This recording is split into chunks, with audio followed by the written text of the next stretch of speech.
আজ 18ই আগস্ট 1947-এর এই দিনেই জন্মেছিলেন কবি নিত্যমালাকার। বাংলাদেশের সিরাজগঞ্জের বাজার ভদ্রঘাটে ক্যালেন্ডার অনুযায়ী আজ তার জন্মদিন। আসলে কবি তো প্রতিদিন প্রতি মুহূর্তে জন্মায় পাঠে এবং পুনঃপাঠে, কিন্তু আমরা আমরা যারা তার গুণমুগ্ধ, তাদের উপলক্ষ দরকার হয়। তাই আজ এই সন্ধ্যায় তিতির ও আলো পৃথিবীর যৌথ আয়োজনে আজকের এই নিত্য সন্ধ্যা, তার কবিতা পাঠ, তার যাপন পর্যালোচনা এবং আমাদের তার কাব্য অনুষঙ্গে মুগ্ধতা প্রকাশের অনুষঙ্গ কথা। আমাদের আজকের এই আলোচনায় উপস্থিত আছেন কথাকার শুভঙ্কর গুহ, কবি ও সম্পাদক সুব্রত পাল। আসবার কথা ছিল, কিন্তু শেষ পর্যন্ত প্রশাসনিক কিছু অসুবিধার কারণে আসতে পারেননি উৎপল বসাক। আর কথা সমন্বয়ে আমি সঞ্জয় সাহা। নিত্যমালাকারের একটি কবিতা দিয়েই শুরু করব। না, কবিতাটি কাব্য গ্রন্থভুক্ত নয়। তিতিরের এই যে সংখ্যাটা, এই সংখ্যায় আমরা যে অগ্রন্থিত কবিতার যে বিভাগটি রেখেছি, সেখানে এই কবিতাটা দিয়ে আমরা শুরু করেছিলাম। এই কবিতাটিতে তার নিজের কথা, তার কবিতা যাপনের উদ্দেশ্য এবং উৎস খুব সুন্দরভাবে কবি নিজেই ব্যক্ত করে গেছেন। আমরা সোজাসুজি কবিতাটা পড়ি। আমার, কবিতাটির নাম আগেই বলেছি, আমার কবিতা। আমার প্রতিটি কবিতাই চর্যাচর্যের দিনলিপি। প্রতিটি কবিতাই সেই ক্লান্তিকর আত্মকথন। দিন দিন, প্রতিদিন এবং রাত্রি সুখ সমভিবাহারে অর্জিত আমার প্রতিটি কবিতাই কোনো না কোনো ভাবে প্রত্যুত্তরের বার্তা। প্রতিটি কবিতাই আমি এবং সমভিবাহারী তুমি। প্রতিটি কবিতাই দুরহ পথে ভ্রমণের, যাপনের অনিঃশেষ নিঃস্বতার স্মৃতি। আমাদেরও স্মৃতি নিত্যমালাকারকে নিয়ে নিঃস্ব হয়ে যাওয়ার, এবং সে স্মৃতি অনিঃশেষ। আর তাই তার মৃত্যুর 2 বছর পরে আজকের এই জন্মদিনে আমাদের মিলিত হওয়া। শুরুতেই বলেছিলাম যে কবির জন্ম বাংলাদেশের সিরাজগঞ্জের বাজার ভদ্রঘাটে। তারপর র্যাডক্লিফ যেদিন টেবিলে বসে কাঁচি দিয়ে কেটে দিয়ে গেছিলেন দেশটাকে, আর সেই দেশভাগের ফলে লক্ষ লক্ষ পরিবারের সাথে মালাকার পরিবারও নিঃস্ব, রিক্ত, অসহায় অবস্থায় ভাগীরথী তীরে নবদ্বীপ শহরে এসে পৌঁছেছিল। তারপর সেখানেই কবির শৈশব, কবির ছাত্রাবস্থা, কবির যৌবন। নবদ্বীপ শহর জানে কবির প্রথম সবকিছু। তাই আমরা সেই নবদ্বীপের বেড়ে ওঠা, কবির সাহচর্য পাওয়া আরেকজন কবি এবং ঋদ্ধ পত্রিকার যিনি সম্পাদক, মাননীয় শ্রী সুব্রত পাল, কবি শ্রী সুব্রত পাল, তার কাছে আমরা সেই সময়ের কিছু কথা শুনে নেব। সুব্রতদাকে বলছি, তুমি সেই সময়ের যাপনের কথা, নিত্যমালাকারের কবিতার কথা, সেই সব অনুষঙ্গটা কিছুটা বলো। সুব্রতদা বলো। হ্যাঁ, তার আগে আমি বলে নিই যে নিত্যদের মাঝে মাঝে বেশ কিছু অদ্ভুত অদ্ভুত ধারণায় পেয়ে বস্তু নিত্যদাকে। তা এক সময় তার ধারণা হয়েছিল যে 50 পর্যন্ত, 50 বয়স 50 হলেই উনি মারা যাবেন। 50-এর আগে মানে 49 শেষ হওয়ার মুখেই উনি মারা যাবেন। 50 পর্যন্ত উনি থাকবেন না, ওনার জীবনকাল হচ্ছে 50 বছর বয়স পর্যন্ত। তা সেই সময়ে নিত্যদা এমনি আমার কাছে প্রচুর চিঠি আছে, প্রচুর চিঠি লিখতেন আমাকে। তো সেই সময়ে বেশ কিছু এই মৃত্যু নিয়ে রোমান্টিক চিঠি আছে, তার আমি একটা চিঠির একটুখানি পড়ছি, খুব মজা লাগবে। পাখি আর পশু জন্মের মধ্যে আমি প্রথমটিকেই চাই, আমার বলা আছে সেই রকম। কি হব, দোয়েল বা জলপিপি, সর্বদা থাকবো পাশে পাশে, তবু চিনবে না কেউ মজা। তো যাই হোক, 50 পেরিয়ে তিনি আরো অনেক দূর পর্যন্ত জীবনকাল কাটিয়েছেন। এবং সেই সময়টাতে মনে হয় 96, 95, 96 হবে, সেই সময়ে নবদ্বীপে এসেছিলেন তিনি। তার আগেও বহুবারই এসেছেন। সেই সময় আমরা বেশ কিছু আহ বিশেষভাবে আড্ডা দিয়েছিলাম, এবং সেই সময় ঋদ্ধ পত্রিকার একটি সংখ্যার একটি ক্রোড়পত্র করেছিলাম নিত্যদাকে নিয়ে, এবং সম্ভবত নিত্যদাকে নিয়ে প্রথম ক্রোড়পত্র ওটাই বেরিয়েছিল। তাতে সন্তোষদার একটা লেখাও ছিল, মনীন্দ্র গুপ্তর লেখা ছিল, সন্তোষদার লেখা ছিল। তো নিত্যদাকে মানে নবদ্বীপ পর্বটা যদি বলি, নবদ্বীপ পর্বে ওখান থেকে তো 56 সাল নাগাদ মনে হয় চলে এসেছিলেন ভদ্রঘাট থেকে। এখানে এসে সারস্বত মন্দির স্কুল আছে নবদ্বীপে, সেই স্কুলে ভর্তি হয়েছিলেন। সেখানে তখন একটু উঁচু ক্লাসে পড়তেন অরুণ বসু, কবি অরুণ বসু। অরুণ বসু সেই সময় নবদ্বীপে প্রথম মানে ছাত্র আন্দোলন অরুণদাই শুরু করেছিলেন সেই স্কুলে পড়াকালীন, সেই সারস্বত মন্দির স্কুলে। এবং সেখানে অরুণদার উদ্যোগেই মূলত কিছু মাস্টারমশাইয়ের সঙ্গে সহযোগিতা করে উনি প্রথম স্কুল ম্যাগাজিন বের করেন সারস্বত মন্দির স্কুলে। সেখানে নিত্যদা প্রথম কবিতা লেখেন। সে কবিতা আমরা মানে দেখিনি আর কি। তো যাই হোক, তারপরে কিছুকাল পরেই অরুণদা ওই স্কুলের আরো কিছু ছাত্র আন্দোলন শুরু করেন, ছেলেদের নিয়ে স্কুলের কিছু দুর্নীতি ইত্যাদির বিরুদ্ধে। এবং তারপরে সেখান থেকে অরুণদা বিতাড়িত হন স্কুল থেকে। তখন তখন নিত্যদা মনে হয় ক্লাস 9-এ পড়েন। এবং অরুণদার ওখান থেকে যে বেরিয়ে গেলেন, তারপরে আর পড়াশোনা ওই পর্যন্তই অরুণদা মোটামুটি হয়েছিল। অরুণদা বেরিয়ে গিয়ে তারপরে পালাবদল নামে একটি পত্রিকা বন্ধু নীলকান্ত রায়ের সঙ্গে শুরু করলেন। পালাবদল পত্রিকার প্রথম সংখ্যার প্রথম গল্পটি ছিল সেই সময় তরুণ লেখক সৈয়দ মুস্তফা সিরাজের। এবং পালাবদলে অরুণদা তখন ওই কৈশোরী বয়স তখন। সে পালাবদলে তখন বুদ্ধদেব দাশগুপ্ত, শক্তি চট্টোপাধ্যায় এরাও নিয়মিত লিখতেন। সেই সময়ে অরুণদা একদিন ওই নিত্যদাকে পাকড়াও করে নিয়ে এলেন ফরওয়ার্ড লাইব্রেরিতে। এই ফরওয়ার্ড লাইব্রেরি থেকে বেরোতো এই পালাবদল পত্রিকা, মানে ঠিকানাটা থাকতো আর কি। সেইখানে নিত্যদা তখন স্কুলে পড়েন, স্কুল তখন ছাড়েনি তখন। সেখান থেকেই অরুণদার সঙ্গে কবিতার সূত্রে জড়িয়ে গেলেন। এবং তখন অরুণ বসু ওই পালাবদল পত্রিকা, অরুণ বসু, নীলকান্ত রায় ইত্যাদিরা সে সময় কলকাতা এই নবদ্বীপ শহরকে, নবদ্বীপ একটি রক্ষণশীল শহর, সেই সময় প্রাচীনপন্থী শহর ছিল।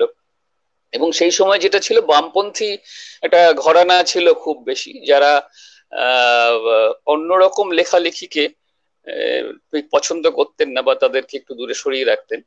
সেইখানে অরুণদা ওই পালাবদল পত্রিকা, যে পত্রিকা পরবর্তীকালে হাংরি জেনারেশনের ছোঁয়ায় লেগেছিল, এবং অরুণদার জীবনযাপন সেই সময় বেশ মানে প্রবলভাবে নাড়িয়ে দিয়েছিল আর কি নবদ্বীপ শহরকে। অরুণদা রুদ্রাক্ষের মালা পরছেন, দিনের পর দিন স্নান করছেন না, হাত ভাঙেনি অথচ হাতে ব্যান্ডেজ নিয়ে ঘুরে বেড়াচ্ছেন। এবং হ্যাঁ, এবং এই সময় এইসব করতে করতে তো বাড়ি থেকেই বাবা বিরক্ত হয়ে তাড়িয়ে দিলেন অরুণদাকে। এবং এই সময় সেই সবটা সময় নিত্যদা অরুণদার সঙ্গে সঙ্গে রয়েছেন, একদম শিষ্যবৎ। অরুণদা পুকুর পাড়ে রাত্রিবেলায় ঘুমোচ্ছেন, দুপুর বেলায় কোনো কোনো দিন নিত্যদা টেনে নিয়ে গিয়ে কারো মেসে গিয়ে চান করিয়ে আনছেন, অরুণদার জামা কাপড় কেচে দিচ্ছেন। এইরকম একটা সময় গেছে সেই সময়টাতে। তারপরে ওই হাংরি জেনারেশনের প্রভাব যখন এলো, মলয় রায়চৌধুরীর চিঠি সঙ্গে চিঠিপত্রের আদান প্রদান চলতে আরম্ভ করলো অরুণদার, সেই সময় এরা ওই খালি পায়ে কবিতার মিছিল করতে শুরু করলেন। তারপরে কলেজের দেয়ালে, রাস্তার মোড়ে মিথুনি কবিতা, মানে সেই হাংরি জেনারেশনে ভাষা টাষা দিয়ে আর কি মিথুনি কবিতার পোস্টার টোস্টার সাঁটলেন আর কি, যে সমস্ত করেছেন। সেই সময় নিত্যদা তো ছিলেন ওর সঙ্গে। তারপরে এটা হলো 65 সাল পর্যন্ত, 1965 সাল পর্যন্ত। প্রথম পাল্লা বদল বেরিয়েছিল 1961 নাগাদ সম্ভবত। তারপরে 65 পর্যন্ত গোটা ছয়েক সংখ্যা বেরিয়েছিল। তারপরে রাজনৈতিক পরিস্থিতি খুবই খারাপ হয়ে উঠলো আর কি পশ্চিমবঙ্গেরই টোটাল। এবং অরুণদা তখন হোল টাইমার, মানে আরএসপির হোল টাইমার হয়ে কাজ করতে আরম্ভ করলেন। তারপরে সেই সময় পুলিশি ধরপাকড় হলো, অরুণদাকে জেলেও যেতে হলো, অরুণদা জেলেও কয়েক মাস ছিলেন। এবং নিত্যদা তখন পালিয়ে গেলেন নবদ্বীপ ছেড়ে। নিত্যদাও অরুণদার সঙ্গে ওই পার্টিরই কাজকর্ম করতেন, তো সেই সময় পালিয়ে গেলেন। এই সময় একটা আমার দর্শক বলে একটা পত্রিকা একটা সংখ্যা বেরিয়েছিল। তারপরে অরুণদা জেল থেকে বেরিয়ে আসার পরে অজ্ঞাতবাস পত্রিকা নামে একটা পত্রিকা প্রকাশ করতে শুরু করলেন। এবং তখন তারা সেই এবং এই পত্রিকাটার অদ্ভুত ব্যাপার ছিল, প্রকাশকের নাম থাকতো অজ্ঞাতবাসের, সম্পাদকের কোনো নাম থাকতো না। এবং সম্পাদকের নামটা নামের জায়গায় লেখা থাকতো এই সময়ের সমস্ত নিয়ম ভাঙা তরুণ কবিরা, মানে সম্পাদনা করছে ওই পত্রিকা। এবং প্রকাশক হিসেবে বেশ অরুণদার নাম থাকতো, বেশিরভাগটা নিত্যদার নাম থাকতো, নিত্যমালাকারের নাম থাকতো সেই সময়। তো অজ্ঞাতবাস বেশ কিছুদিন বেরোতে বেশ কয়েকটা সংখ্যা বেরোতে আমি অবশ্য এই সব গল্পগুলো সেই সময় আমার জানার কথা না, আমি তখন খুবই ছোট, তো বালক আর কি। এগুলো পরবর্তীকালে আমার দাদা স্থানীয় বন্ধুদের কাছ থেকে সব শুনেছি এই সমস্ত গল্প। সেই সময় তোলপাড় নবদ্বীপ করেছে এরা। আর এই তারপরে নিত্যদার সবারই অবস্থা ক্রমশ, মানে একটা চাপ আসছিল, নিত্যদার বাড়ি থেকে চাপ আসছিল, নিত্যদারও অর্থকড়ির একটা প্রয়োজন হয়ে পড়েছিল সেই সময়। শেষ পর্যন্ত সম্ভবত 67 সাল নাগাদ কোনো একটা সময় নিত্যদা খলিশামারির চাকরিটা নিয়ে উত্তরবঙ্গে চলে গেলেন। তো আমার সঙ্গে নিত্যদার দেখা মানে প্রথম হয়েছিল 1982-83 এরকম একটা সময়ে প্রথম আলাপ হয়। কিন্তু তারপরে আমি নাগপুরে চলে যাই। নাগপুর থেকে আমার সঙ্গে নিত্যদার ঘনিষ্ঠতা কিন্তু চিঠির মাধ্যমে প্রথমে হয়েছিল। চিঠিপত্রে এতটাই ঘনিষ্ঠতা হয়েছে, তারপরে সেই সময় সূত্রধারের স্বগতোক্তি বইটা বেরোলো। সূত্রধারের স্বগতোক্তি বইয়ের সেই সময় প্রথম বই নিত্যদা, এবং সেই বইয়ের কবিতা নিয়ে আমার সাথে আলোচনা হতো চিঠি পত্রের মাধ্যমে ইত্যাদি আর কি। মানে পরবর্তীকালে ঘনিষ্ঠতা হয়েছে, নবদ্বীপে বহুবার এসেছেন, আমরা একসাথে আড্ডা তো দিয়েইছি, অনেক রাত একসাথে কাটিয়েছি ইত্যাদি হয়েছে। নিত্যদার বাড়িতে গেছি, সেখানে তো মানে বৌদি আর কি, নিত্যদার স্ত্রী সঞ্জয়ের শাশুড়ি মা, তো তিনি তো আমাদের দুজনকে দাদা ভাই বলতেন আর কি। তো যাই হোক, এই পর্যন্ত আমি বলছি, পরে আবার যদি বলতে বলবো।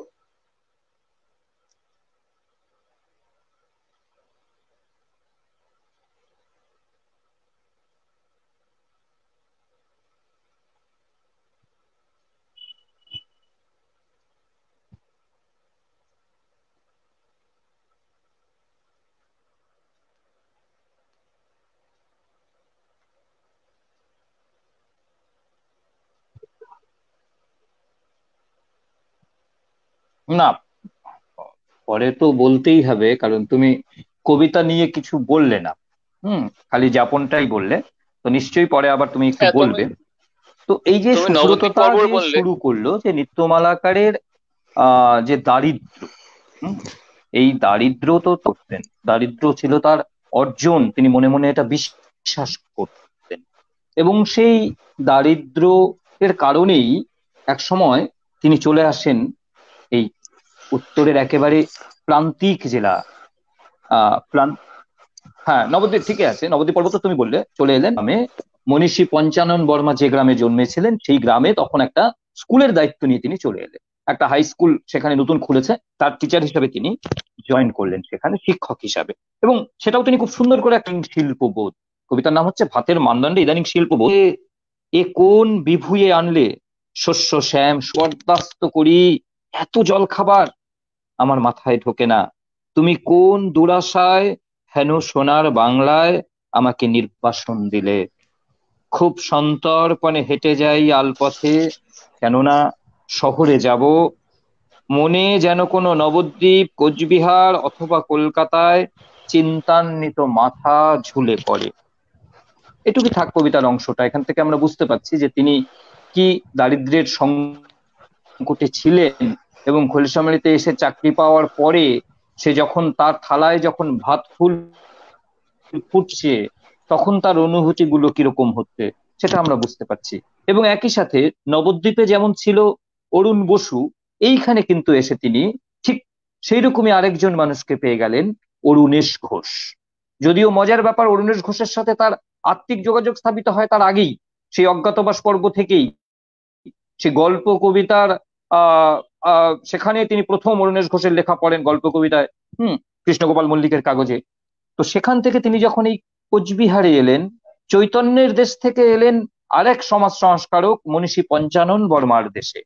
এবং সেখানকার সবুজ, সেখানকার জীবন, সেখানকার শ্যামলিমা তাকে কিভাবে ঘিরে ধরছে, তিনি আস্তে আস্তে জীবনের সাথে, কাব্যের সাথে, সৌন্দর্যের সাথে আরো বেশি সম্পৃক্ত হচ্ছেন। এবং সেই সময় তিনি রাজনৈতিক কর্মকাণ্ডেও কিছুটা জড়িয়েছিলেন, মানুষের সাথে, মানুষের স্বার্থে, ইতিহাসের স্বার্থে। তো যাই হোক, সেই পর্বে এসে কিন্তু এই অরুণেশ ঘোষ যোগাযোগ হয়। এবং সেই খলিশামারীর প্রত্যন্ত গ্রামে থেকেও তিনি অজ্ঞাতবাসের দু একটি পর্ব সম্পাদনা করেছিলেন। এবং সেই গ্রাম, সেগুলো এখন আমাদের কাছে ইতিহাস, তার সবিস্তারে বর্ণনা আমরা রেখেছি তিতির পত্রিকার এই সংখ্যায়। তো সেই সময়ে তার পরবর্তীতে তাকে যিনি গুরু মনে করেন, গুরু শব্দটায় নৃত্যমালাকারের আপত্তি ছিল বা সেটা আলাদা ব্যাপার, কিন্তু তাকে যিনি মনে মনে গুরু পদে বসান, ঠিক সেই রকম একজন কবি সন্তোষ সিংহ। তো সন্তোষ দা একটা কবিতায় কি লিখছেন নৃত্যমালাকার সম্পর্কে, কবিতাটি বিরাট। আপনারা যারা মাথাভাঙ্গা এসছেন তারা জানেন যে মাথাভাঙ্গা খুব সুন্দর একটা জায়গা, দুটো নদী দিয়ে ঘেরা, প্রায় উপদ্বীপ একটা শহর। সুটুঙ্গা এবং মানসাই, ছোট্ট ছোট্ট দুটো নদী। মানসাইটা বড় নদী, জল ঢাকাটাকে এখানে মানসাই বলে। তো এই যে সুটুঙ্গা নদীর উপর একটা কাঠের সাঁকো ছিল এক সময়, সেটা নিয়েই কবিতাটা হচ্ছে ও সুটুঙ্গা কাঠের পুল। কবিতাটি বিরাট, আমি সেটা পড়বো না, তার 4-5 লাইন আমি পড়ছি। এটা সন্তোষদার লেখা, পড়ছি। সন্তোষদাকে লিঙ্কটা দেবো পরে। সন্তোষদা লিখছেন, নিত্যদা, যাকে আমি বন্ধু বলি, যাকে পাখি বললে যে বলে আকাশ, যাকে বীজ বললে যে বলে মৃত্তিকা, যাকে আগুন বললে যে বলে প্রতিভা, যাকে রেখা বললে যে বলে ক্যানভাস, সেই নিত্যদাই আমাকে জোর বেঁধেছিল মনে পড়ে। দেখুন, সন্তোষদা এক কবি হয়ে আরেক কবিকে ধরছেন, যে কোন কবিকে না, যে কবি তাকে জোর বেঁধে দিচ্ছেন আর একটা নদীর সাথে, আর একটা জীবনের সাথে, আর একটা প্রবাহের সাথে। তো এই যে নৃত্যমালাকার এখানে এসে এই যে জোর বাঁধার কাজগুলি করলেন, এবং কিভাবে তিনি প্রভাব বিস্তার করলেন উত্তরের সবুজে, উত্তরের সবুজ আরো সবুজতর হয়ে উঠল। আমরা এবার এই কথাগুলি শুনবো সন্তোষদার কাছ থেকে, এবং আরো শুনবো নৃত্যমালাকারের যাপনের কথা শুনবো, একই সাথে শুনবো নৃত্যমালাকারের কবিতার কোন জিনিসগুলো তাকে কবি হিসাবে ভাবায়। আমরা সন্তোষদার কাছে যাই। সন্তোষদা,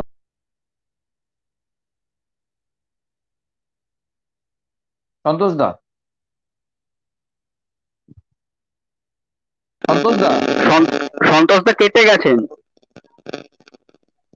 সন্তোষদার লিঙ্ক কেটে গেছে। সন্তোষদা কেটে গেছে? হ্যাঁ, সন্তোষদার লিঙ্ক কেটে গেছে। সন্তোষদার লিঙ্ক কেটে গেছে? হ্যাঁ হ্যাঁ হ্যাঁ, সন্তোষদাকে দেখো দেখো। সন্তোষদা,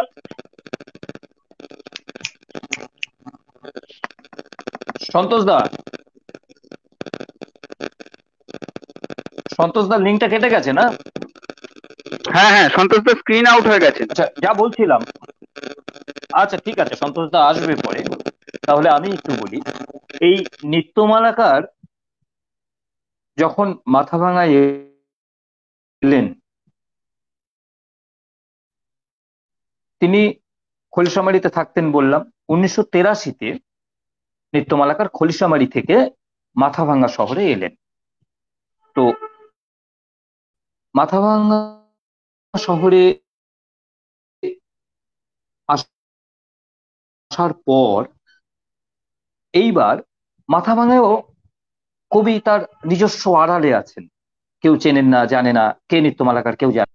এটা বেসরকারি ভাবে সবচেয়ে বড় অনুষ্ঠান এখনো পশ্চিমবঙ্গের 7 দিন ধরে হয়।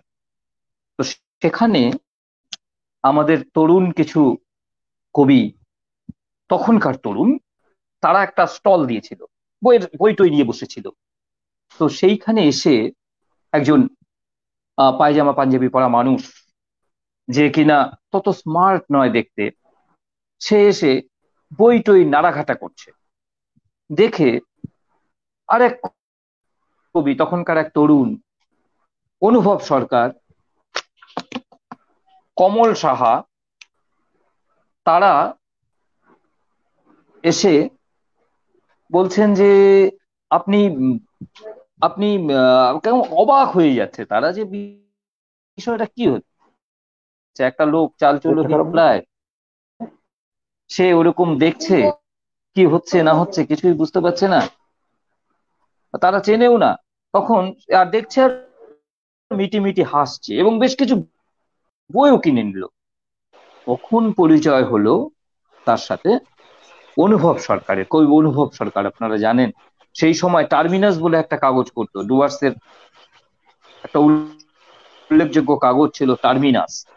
তখন অনুভব সরকার, আরেক কবি কমল সাহা, তাদের সাথে তার পরিচয় হলো। এবং এই পরিচয় হওয়ার পরের থেকে কিন্তু মাথাভাঙায় জমে উঠতে থাকলো একটা তীব্র আড্ডা। সেই তীব্র আড্ডায় প্রায় প্রত্যেক শনিবার চলে আসছেন অরুণেশ ঘোষ। অনুভবদার বাড়িতে হচ্ছে আড্ডা, সেখানে অরুণেশদা এখানে বসে বসে, অরুণেশদার বাড়িতে বসে বসে, অনুভবদার বাড়িতে বসে বসে অরুণেশ ফেললেন, এবং সেই আলাকার হয়ে উঠতেন মধ্যে যে রাত। এবং তাতে কিছুদিন পরে যোগ দিলেন সন্তোষ সিংহ। মূলত সন্তোষ সিংহ মাথাভাঙার পাশের একটা গ্রামে থাকতেন। তো সেখান থেকে তিনি মাথাভাঙা শহরে চাকরি পেয়ে চলে আসেন। এইবার যে একটা পরিমণ্ডল তৈরি হলো, এবং সেখান থেকে প্রচুর কাগজ তৈরি হলো, সেই সময়ে মাথাভাঙা যেন ফুটছে। আমরা এই সুতুঙ্গা মানসাইয়ের তীরে নতুন করে সাহিত্যের একটা জোয়ার সেই সময় কিন্তু এসেছিল। প্রতীতি, কবিতা সাম্প্রতিক, সন্তোষদা বের করছেন ঋষ্যমুখ বলে একটা কাগজ, ময়ূক বলে একটা কাগজ, এবং ঋষ্যমুখ কাগজের ক্যাপশন হচ্ছে একটি উত্তর আধুনিক কবিতার কাগজ। এবং সেটা কিন্তু অনেক আগে, এই উত্তর আধুনিকতা যেটা প্রভাত বাবুদের যে উত্তর আধুনিকতার কথা আমরা জানলাম এই 1995-95 পর থেকে ধরুন, তারও অনেকটা আগে কিন্তু এখানে উত্তর আধুনিক কবিতার কাগজ নামে কাগজ একটা তৈরি হয়েছিল। এবং এই সব কিছুর পৃষ্ঠপোষকতার পেছনে নৃত্যমালাকারের একটা বিরাট ভূমিকা রয়েছে। তো এইভাবে করে একটা জায়গাকে তিনি নিজের করে নিচ্ছেন। সেই ভাগীরথীর তীর থেকে এসে তিনি চলে আসলেন খলিশামারি গ্রামে। খলিশামারি বলে একটা কবির কবিতা আছে, যেহেতু সন্তোষদা বা লাইনটা ডিস্টার্ব করছে, আমরা বরং একটু খলিশামারি কবিতাটাই পড়ে নিই। তার নাম আমার খলিশামারি। এই খলিশামারি, এই কলকাতা আমার বেঁচে থাকার টেবিল সাম্রাজ্য, আমার অবহেলার শাসন থেকে জন্ম নেওয়া শ্বেত পাণ্ডুলিপি, প্রিয় করে বিশ্ব চেতনা। আমি ছড়িয়ে দিচ্ছি বিষ, আমার রোষের বিড়ি বা উনুন। আর এভাবেই যেন উটের চোখের সঙ্গে ভেসে যাচ্ছে কালো মেঘ, নিশ্চিম শহর আমার নাভি থেকে উঠে আসছে সমুদ্রগামী আদি নাগ। আমি কি মানুষ? সহস্র ফনায় প্রশ্ন, লোকনিন্দা, জীবন জিজ্ঞাসা। থু, আমার খলিশামারি, এই কলকাতা, বিশ্বাসের চলাচল, ছাতিম বৃক্ষের নিচে পাথর বন্দনা, মানুষের থেকে উড়ে যাচ্ছে নীল পদ্ম, লাল খামে সবুজ সব। আমার প্রচেষ্টা ওই গড়ে তোলা ছাতিম বৃক্ষের নিচে পুঁতে রাখা কেচ্ছা ধোঁয়া। আমার কলকাতা সে কুণ্ডলি পাকিয়ে থাকবে লুব্ধকের হাসি। আমার কলকাতা, এটা উনি বিশ্বাস করতেন, তাই তিনি লিখতে পেরেছিলেন। আমরা হ্যালো হ্যালো হ্যালো শুভঙ্কর দা, হ্যালো হ্যালো, হ্যাঁ বলো। শুভঙ্কর দা, আপনি হ্যাঁ শুনতে বলো। পাচ্ছেন তো? হ্যাঁ আমি হ্যাঁ শুনতে বলছি পাচ্ছি। হ্যাঁ যে আমি তো কবিতা নিয়ে অনেকগুলো কথা, কবিতা নিয়ে অনেকগুলো কথা বললাম। এবারে আমরা একটু অন্যদিকে হুম যাই। হুম নিত্যমালাকারের কবিতা যেমন উৎকৃষ্ট, কিন্তু হুম গদ্যেও কিন্তু নিত্যমালাকার কম যান না। আমরা যদি নিত্যমালাকারের হুম গল্পগুলো পড়ি, আমরা যদি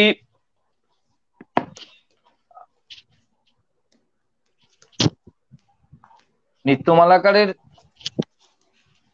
ছবির কথা দেখি, নিত্যমালাকার নিজে হুম ছবি খুব পছন্দ করতেন।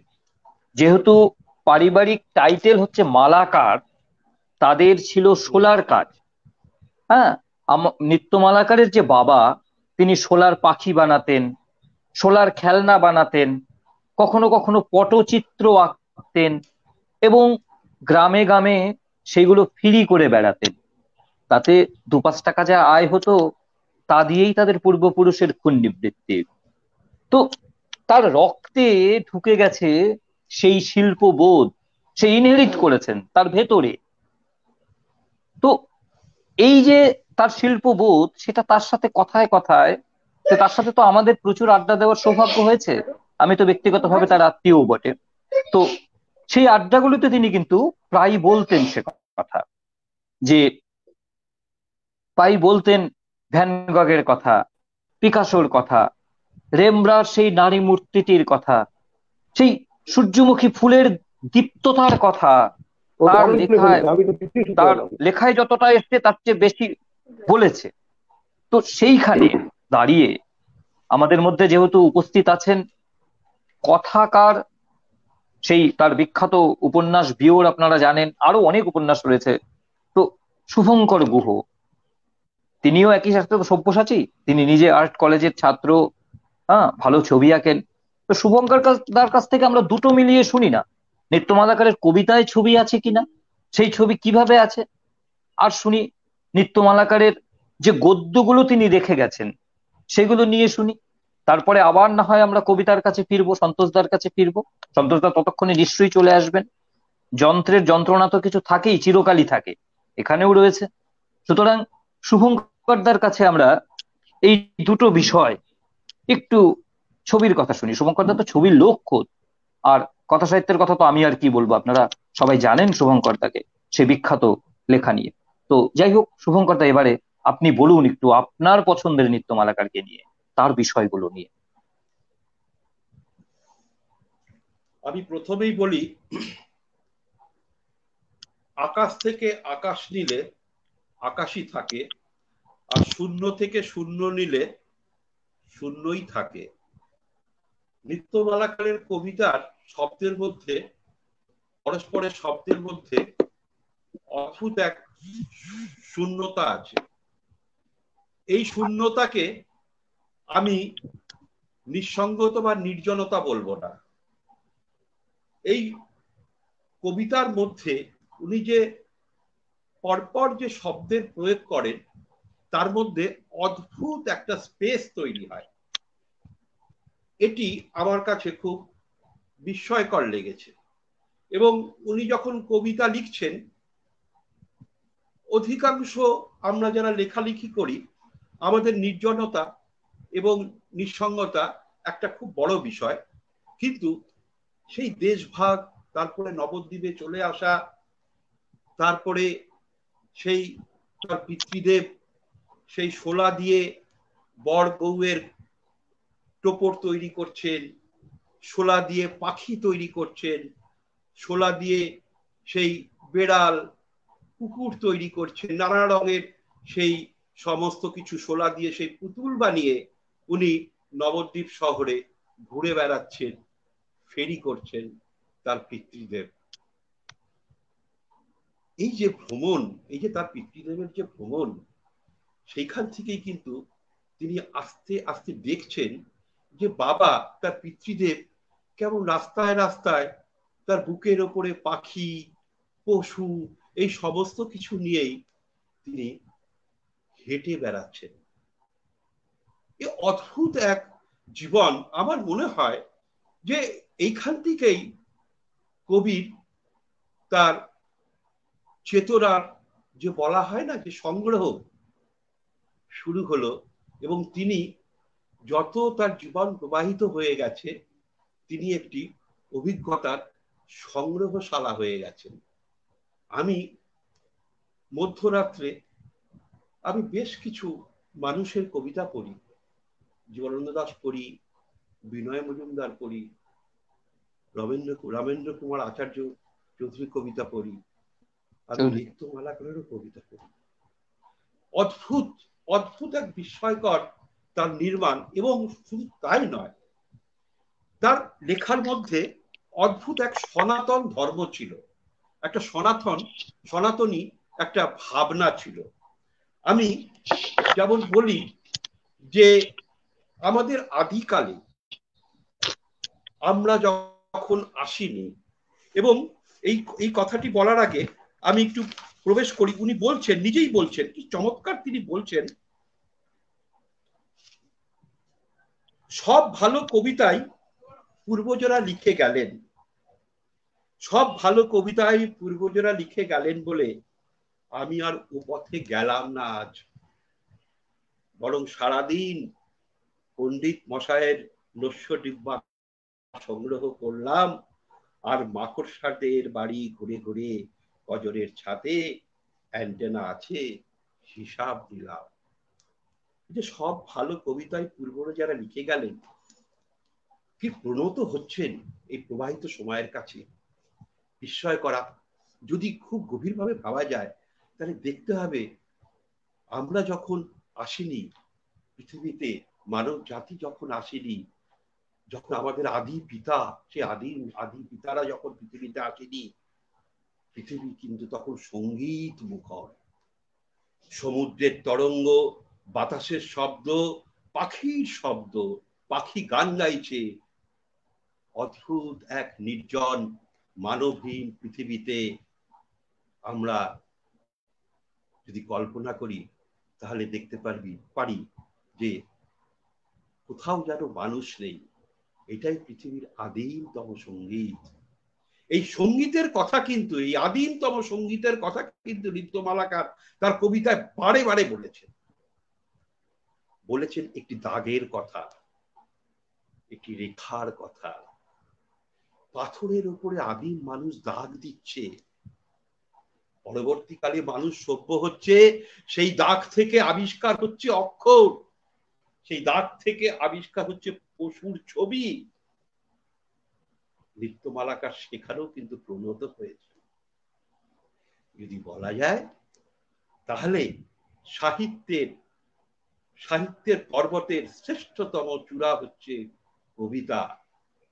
সেই কবিতার সেই চূড়ায় উপত্যকায় দাঁড়িয়ে, সেই পাহাড়ের উচ্চ শৃঙ্গে দাঁড়িয়ে তিনি কিন্তু ভুলে যাননি তার আদিম পিতাদের কথা, যারা সঙ্গীত শুনেছেন, যারা চিত্রকলার সঙ্গে যারা জড়িয়ে গেছেন। আমি বললাম না আগে যে পিতৃদেব নবদ্বীপে ঘুরে বেড়াচ্ছেন ফেরিয়ালার মতন, তার সমস্ত শরীরে সোলার পুতুল। ভিজুয়াল এই দৃশ্যটাকে কল্পনা করুন, ভাবুন, এবং সেখান থেকে যে কবির চেতনা গড়ে উঠছে, কি অদ্ভুত। তার নিকটজনের কাছে শুনেছি যেখানেই তিনি যেতেন পাতা উল্টে উল্টে ভ্যান গগের ছবি দেখতেন, মাতিসের ছবি দেখতেন, ডুরারের ছবি দেখতেন, পিকাসোর ছবি দেখতেন। তার খুব প্রিয় শিল্পী ছিলেন মাতিস। এবং অদ্ভুত একটি কবিতা আছে, সেই মাতিসের যে হাত ধরে বৃত্ত করে করে যে মানুষগুলো যে বৃত্ত রচনা করছে, তিনি অদ্ভুত এক জ্যামিতিক কোণ নিলেন। সেই জ্যামিতিক কোণ থেকে তিনি লিখছেন শক্তি নামে একটি কবিতা। কি অদ্ভুত কবিতা, যেখানে আবিষ্কার করা যায়, যদি পাঠক, আমি আবিষ্কার করছি নিত্যমালাকা সে শব্দের মধ্যে দিয়ে যেন সে মাতিসের রেখার দাগ খুঁজছে। বড় বিস্ময়কর। চক্রের ভিতরে ত্রিভুজ, তিনটি বাহু তাকে ছুঁয়ে আছে। ত্রিভুজে ত্রিপত্র শোভা, আরো ক্ষুদ্র অর্ধবৃত্তে আরেকটি ত্রিভুজ। দেবীর খড়গ নাসা, আনত নেত্রদয়, নাভি মূলে দৃষ্টি নিবদ্ধ হেতু মনেহীন দৃশ্যত ওষ্ঠদয়। অতিশয় চাপা চক্র বলয় ঘিরে জ্যোতি বিকিরিত হলে বৈভব সেখানে প্রবেশ করে, কমণ্ডলু উজাড় হয়। অন্ধ বীজ পবিত্র উষায় তার মৃত্তিকাকে ভেদ করে, ত্রিপল্লব অবয়বে জন্ম নিতে থাকে। অদ্ভুত। আমি দেখলাম এই কবিতাটা পড়লে আমার ভেতরে এই যেন ভেতরে আমার চেতনার মধ্যে সহস্র সমুদ্রের তরঙ্গ ভেতরে যেন আমাকে তরঙ্গায়িত করছিল। আমি মাতিসের ছবি সেই কল্পনা করছি, আমি ডুরারের ছবি কল্পনা করছি। নিত্যমালাকারের কবিতার প্রধান বিষয় হচ্ছে তার প্রতিটি কবিতার মধ্যে অদ্ভুত এক শিল্প কলা চেতনা প্রতিটি স্তবকে তার মানে লুকিয়ে আছে।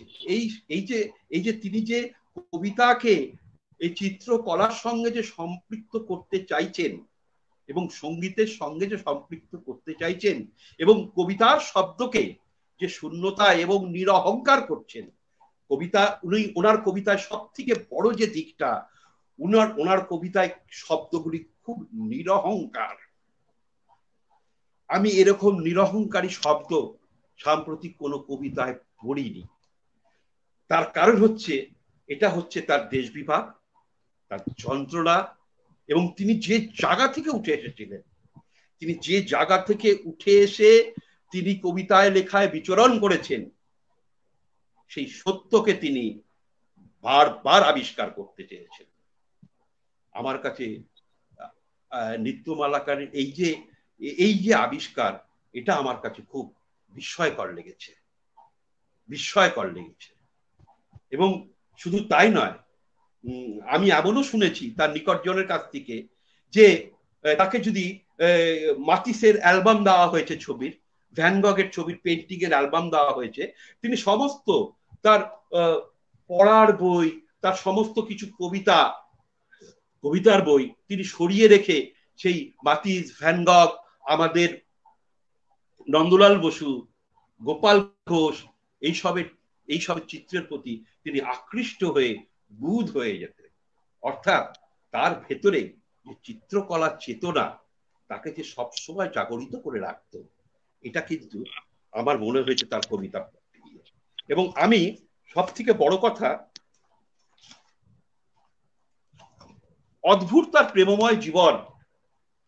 তিনি যখন পূর্ববঙ্গের সিরাজগঞ্জে বসবাস করছেন সেই স্মৃতিকে ধরে তিনি গদ্য লিখছেন। আমি তার গল্পগুলো পড়তে পড়তে ভাবলাম তিনি যদি আমাদের কথা সাহিত্য চর্চাটাও যদি গভীরভাবে আরো আমাদের সমৃদ্ধ করতে পারতেন, তাহলে আমরা হয়তো তার কাছ থেকে অনেক অনেক ভালো গল্প উপহার পেতাম। এবং কি অদ্ভুত গদ্যের নির্মাণ, মানে সেই গদ্যকে পরপর ফেলছে, যেন মনে হচ্ছে যেন ওই বলা হয় না যে নির্মাণ করা হয় যে গদ্যকে, যে একটার পর একটা ইট সাজিয়ে তোলা হচ্ছে, তার মধ্যে মশলা ঢুকিয়ে দেওয়া হচ্ছে যাতে নির্মাণ একেবারে শক্ত, এবং পরের দিকে যখন তার নির্মাণটা একটা আকার ধারণ করছে তখন সেটা মনে হচ্ছে একটা একটা অদ্ভুত সৃষ্টি। তিনি লিখছেন তার আত্মকথা একটি পার্টে, তিনি লিখছেন যার শিরোনাম হচ্ছে গীতবিতান সত্য, গীতা, শেফালি, সুজাতাদি, অখিল ক্রমে। প্রায় ধূসর সুদূর ও বিদেশ বাংলাদেশের স্মৃতিলেখা পটে সেই দৃশ্য। দেখুন সেই দৃশ্য কথাটা উনি বারে বারে বলছেন তার সমস্ত লেখার মধ্যে দিয়ে। প্রায় ধূসর ও বিদেশ বাংলাদেশের স্মৃতিলেখা পটে সেই দৃশ্য, গীতা ও শেফালি ধরেছে প্রথম কলি, যাত্রা হলো কর্ণধার। আর আমি ধরেছি এখন বাতাস উঠুক, তুফান ছুটুক, ফিরবো না কোয়ার। প্রায় 50 বছর আগে তদানীন্তন পূর্ব পাকিস্তানের সিরাজগঞ্জ মহকুমার বাজার ভদ্রঘাট গ্রামের ভদ্রঘাট জিপি স্কুলের প্রথম আশ্বাস দেওয়া তার বাণী ও গানের। গীতা, যে কিনা তখন যথেষ্ট কিশোরী, কুমোরটুলি কলকাতা থেকে বাধ্য হয়ে মামার বাড়িতে আসা, অনাথ আমার বালকত্ব তখনও গোছেনি, কিন্তু বুঝবে যে অচিরেই তার প্রবল প্রভাব ছড়িয়ে দিল ভেতরে। পরে বুঝেছি, খুব টেরও পেয়েছি, আশ্চর্য দেখলাম শেফালি, আমার শেফালিও কেমন দ্রুত আমাকে ছাড়িয়ে উঠে দুস্পর্শ কিশোরী ও প্রশিক্ষিত অবয়বে ক্রমশ গীতার মতো সুদূর নিহারিকার দুটি ছড়াতে লেগেছে চোখে। আহা, বহুকাল এরকম গদ্য করি, বহুকাল এরকম গদ্য করি।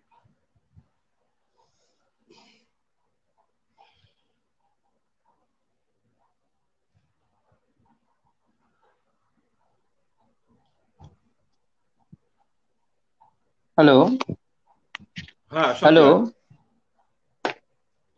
হ্যাঁ সঞ্জয় বলো। হ্যাঁ শুভঙ্কর দা, হ্যাঁ শোনা যাচ্ছে, আমরা শোনা যাচ্ছে, বলো বলো। হ্যাঁ হ্যাঁ বলছি যে আপনার কাছ থেকে ছবির সম্পর্কে আমরা অনেক কিছুই জানলাম। হ্যাঁ, এখানে দু একটা জায়গা আপনাকে একটু আমার বলা দরকার। কোনো কারণে একটু আমাদের কমিউনিকেশন গ্যাপ হয়েছে বা সেটা হচ্ছে যে ওই নৃত্যমালাকারের আহ কাকা হবে যাকে তিনি দেখেছেন, যে তিনি ওই পাখি শোলা এসব নিয়ে আচ্ছা বিক্রি করছেন।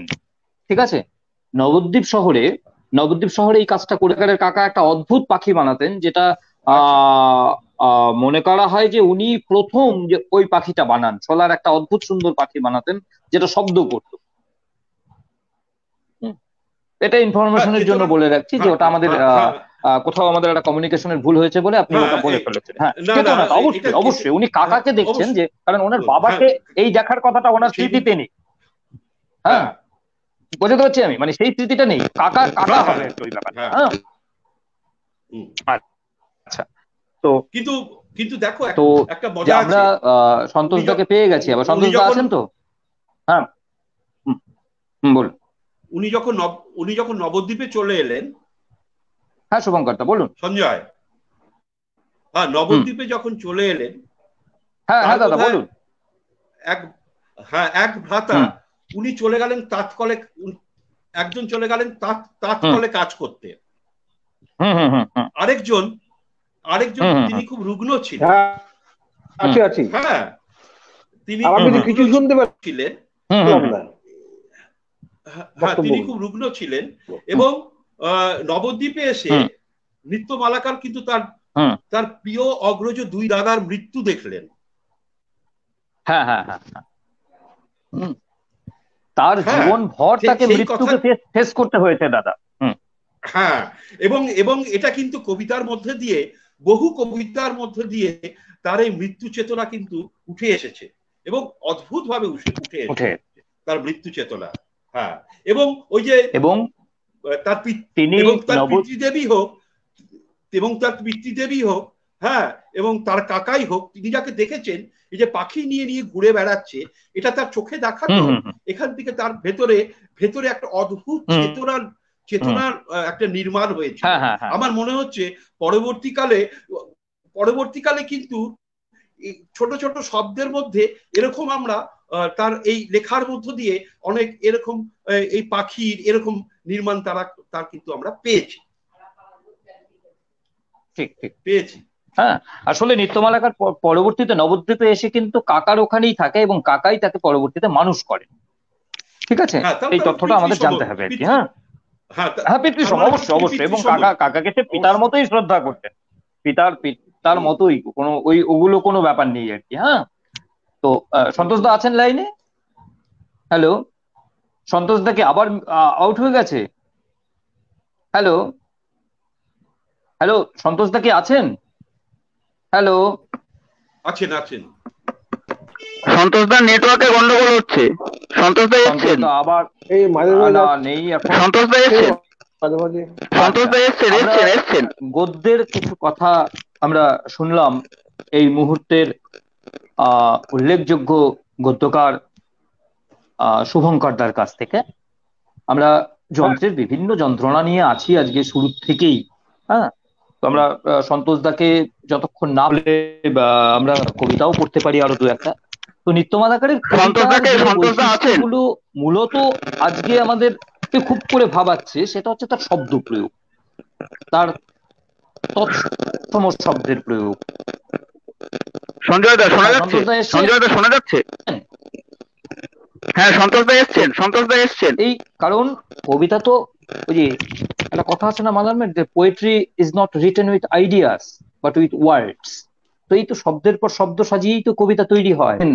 মানে তার কবিতাগুলো পড়লেই বুঝতে পারবেন, বা অনেকেই জানেন, পড়েছেন, বুঝেছেন। হ্যাঁ, সন্তোষ দা এসছেন? সন্তোষ দা এসছেন?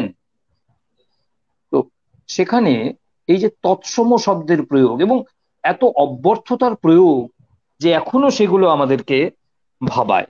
বিশেষ করে তার যে শেষ কবিতার বই যেটা নিম ব্রহ্ম সরস্বতী, সেটাও একটা অসাধারণ সৃষ্টি।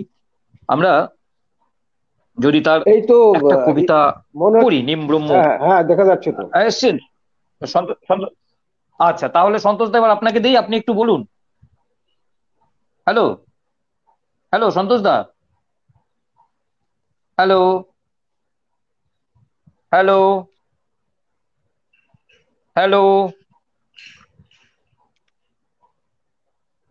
Hello hello. সন্তোষ দা কেটে গেছেন। কোনোভাবে। আমরা কবির অনুষ্ঠানে কবির কবিতাই পড়ি। নিম ব্রহ্ম সরস্বতী বলে যে নিম ব্রহ্ম সরস্বতী বলে যে কাব্যগ্রন্থটা, তার যে নাম কবিতাটি নিম ব্রহ্ম সরস্বতী, যেটা সেই কবিতাটা আমি একটু পড়ছি। দেখো, এই বেলা আমি নিম বিষয়ে ভাবছি, যদি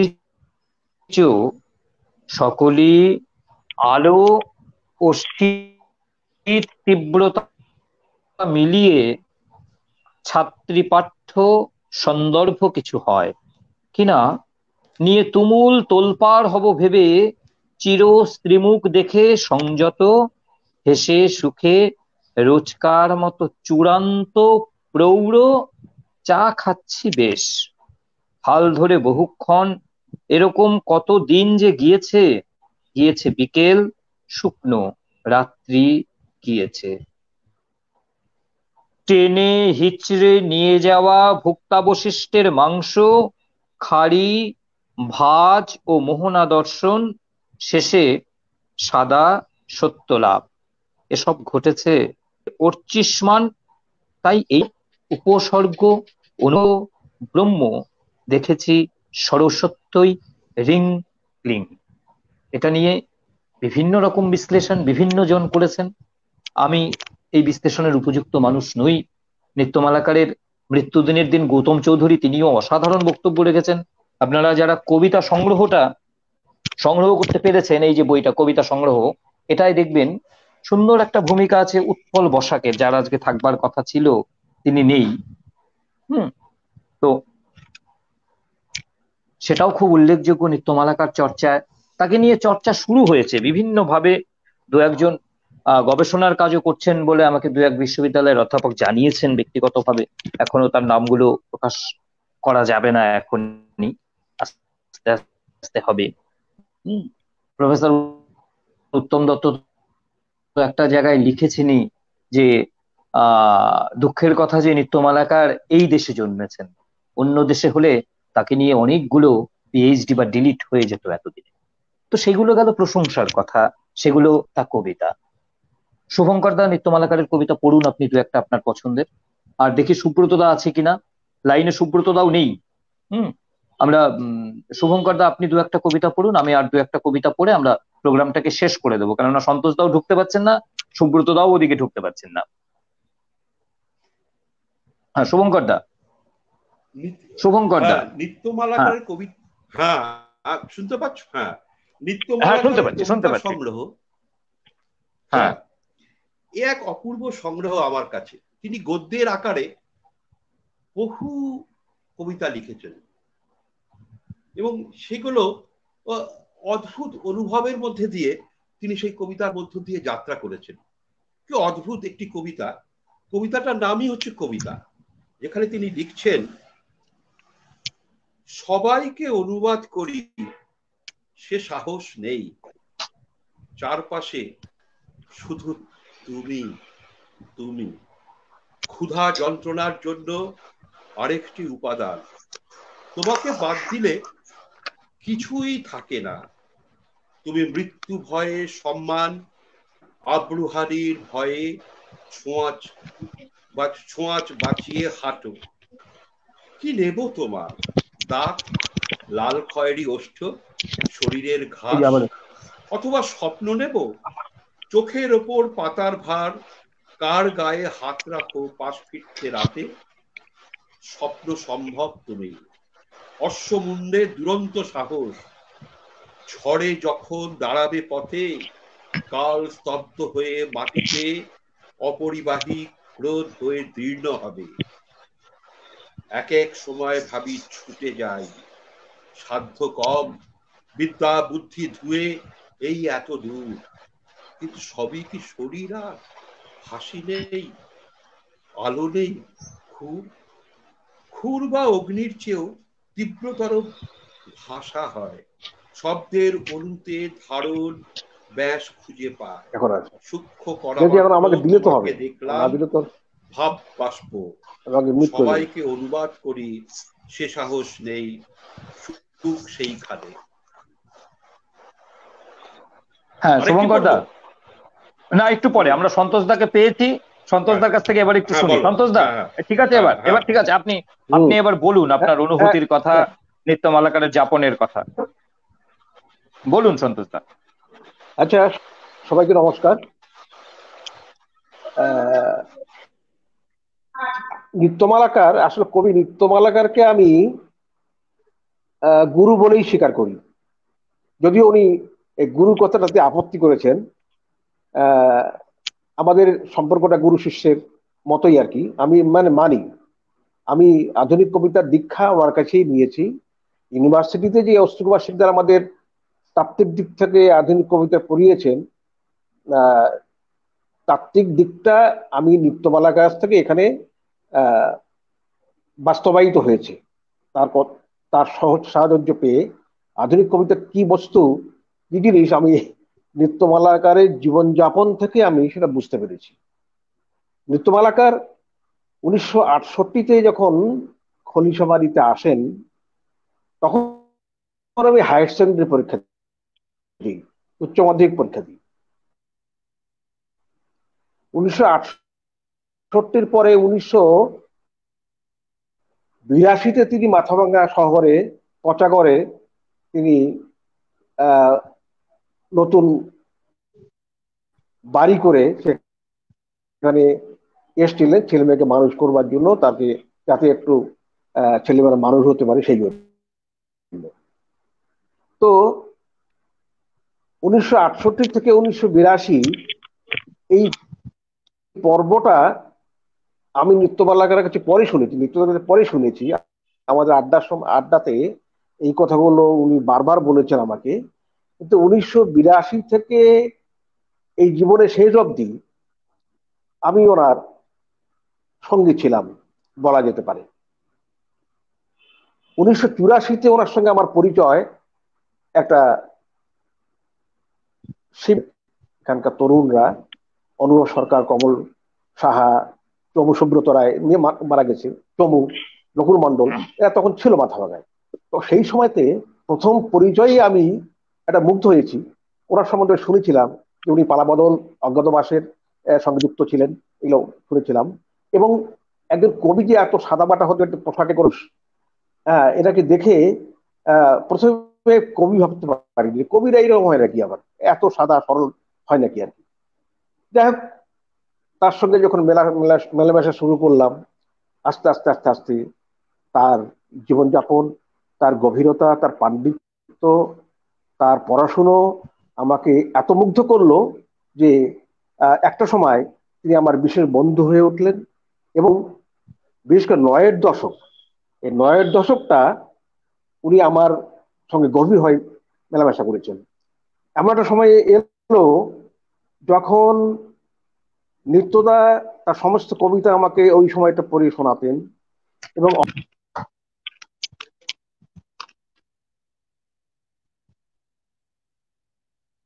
হ্যালো সন্তোষদা কেটে গেছেন, সন্তোষদা কেটে গেছেন। সন্তোষদা কেটে গেছেন, সন্তোষদা কেটে গেছেন আবার। হ্যাঁ, তুমি তুমি আসলে তুমি সন্তোষদাকে, সন্তোষদা আসছেন, সন্তোষদা ঢুকেছেন, সন্তোষদা ঢুকছেন, ঢুকছেন আচ্ছা, ঢুকছেন, 2 মিনিট। একটু একটু দর্শক শ্রোতা সহ্য করুন, আমাদের এই যন্ত্রের পরিহাস সহ্য করুন। হ্যাঁ, সন্তোষদা ঢুকে গেছেন, সন্তোষদা ঢুকে গেছেন। ঢুকে গেছেন না? হ্যাঁ, আসলে সঞ্জয়দা তুমি নৃত্যমালাকারের সন্তোষদাকে তোমার কাছে নিয়ে এসো। সন্তোষদা আপনি এদিকে চলে আসুন, নিয়ে আসো তো, সন্তোষদাকে নিয়ে আসো। হ্যাঁ, আসলে একটা একটা মজার ব্যাপার আছে। নৃত্যমালাকারের কবিতা যারা পড়েছেন তারা জানেন যে নৃত্যমালাকারের কবিতা একটু পর পর সেমিকলন, একটু পর পর কমা। এক সময় আমি নিজে যখন ব্যক্তি জীবনে প্রথম কবিতা লিখতে আসি, নৃত্যমালাকার যখন আমার আত্মীয় হয়নি, আমি খুব মজা করে বলতাম যে নৃত্যমালাকার ছেদ ও জ্যোতি চিহ্নের কবি। সুতরাং তার অনুষ্ঠানেও একটু পর পর সেমিকলন কমা আসবে, এগুলো বোধহয় খুব স্বাভাবিক বিষয়, বুঝলেন মাননীয় দর্শক শ্রোতা, এটা এটা সহ্য করে নিন। হ্যাঁ, তো এরকমই হচ্ছে আর কি। তো সন্তোষদা চলে আসবেন এক্ষুনি। সন্তোষদা এসছেন, সন্তোষদা এসছেন, সন্তোষদা সন্তোষদা এসছেন। এসছেন, হ্যাঁ হ্যাঁ বলুন সন্তোষদা বলুন। হ্যাঁ, আমি বলছি যে নিত্যদা এখন খলিশাবাড়িতে চলে এলেন। সেই খলিশাবাড়ি তার কাছে ছিল একটা অজ্ঞাত বিশ্ব, অজ্ঞাত বিশ্ব। খলিশামারির মাটি, তার আকাশ বাতাস, পশু পাখি, মানুষজন, একটা বিস্ময়, একটা মহাবিস্ময় তার কাছে। এবং এই আমি নিজে মনে করি যে নৃত্যমালাকার নিজে একটা অজ্ঞাত বিশ্ব, এবং এই অজ্ঞাত বিশ্বের সমস্ত চাবিকাঠি তিনি প্রবেশের কিন্তু তিনি দিয়ে গেছেন নিজে কবিতার মধ্যে। সঞ্জয়, নিত্যদা নিজের কবিতা সম্পর্কে এত বেশি বলে গেছেন, নিত্যদা নিজের কবিতা নিয়ে এত বেশি বলেছেন যে তার কবিতা বুঝবার পক্ষে তার কবিতাই যথেষ্ট। তিনি বলছেন যে এই কবিতা নান্ডালু বর্মনদের কবিতা। এবং আরেকটা কথা হচ্ছে যে উনি মাঝে মাঝে বলতেন, যদি রবীন্দ্রনাথ বলতেন, শোনা যাচ্ছে তো? হ্যালো, শোনা যাচ্ছে? হ্যাঁ হ্যালো, শোনা যাচ্ছে? বলুন বলুন। হ্যাঁ শোনা যাচ্ছে, বলুন তিনি বলুন, বলতেন, শোনা যাচ্ছে, হ্যাঁ বলুন। বলুন বলুন।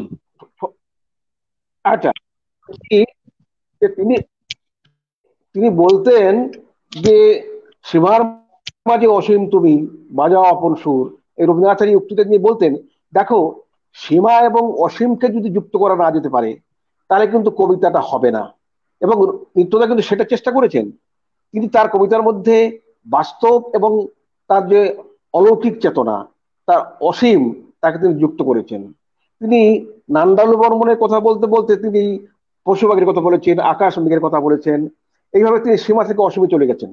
তার কবিতার মধ্যে এই ব্যাপারগুলো যারা কবিতা পড়েছেন তারা নিশ্চয়ই লক্ষ্য করবেন যে তিনি কখনোই শুধু ঘোড়া এলো, বাগান তছনছ করলো, সেখানে এই যে সাদা ঘোড়া কবিতাটি, হ্যাঁ, যে এই এই এই ব্যাপারগুলো কিন্তু নিত্যদা আমাকে, আমি বুঝতাম না এগুলো, নিত্যদা আমাকে এগুলো বোঝাতো। দেখো কবিতা কিভাবে হয়, কবিতা লিখবা, কবিতা তো শুধু ধুলো মাটি ঘাস দিয়ে কবিতা হবে না, এর মধ্যে অলৌকিকত্ব, এর মধ্যে পরাবাস্তবতা কিভাবে ঢুকে যায় কবিতার মধ্যে, এগুলো আমার নিত্যদার কাছ থেকে শেখা আর কি। এগুলো আমি শিখেছি এগুলো আর কি।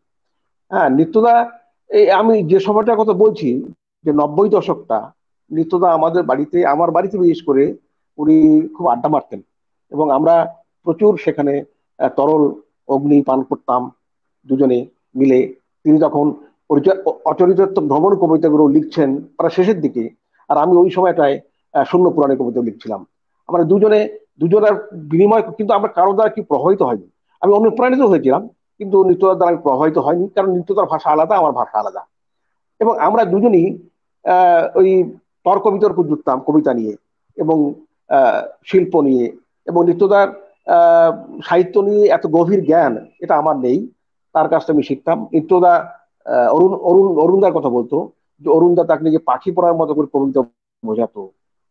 নীলকান্ত রায় কাছে তিনি তার দীক্ষা, যে অরুণদা এবং নীলকান্ত দা নিত্যদাকে যেভাবে প্রশিক্ষিত করেছে কবিতার ক্ষেত্রে, এবং আমি কিন্তু এই নিত্যমালাকারের কাছ থেকে সেই প্রশিক্ষিত, আমি ওনার কাছ থেকে শিখেছি, এটা আমার শিক্ষাগত অসুবিধা কিছু নেই।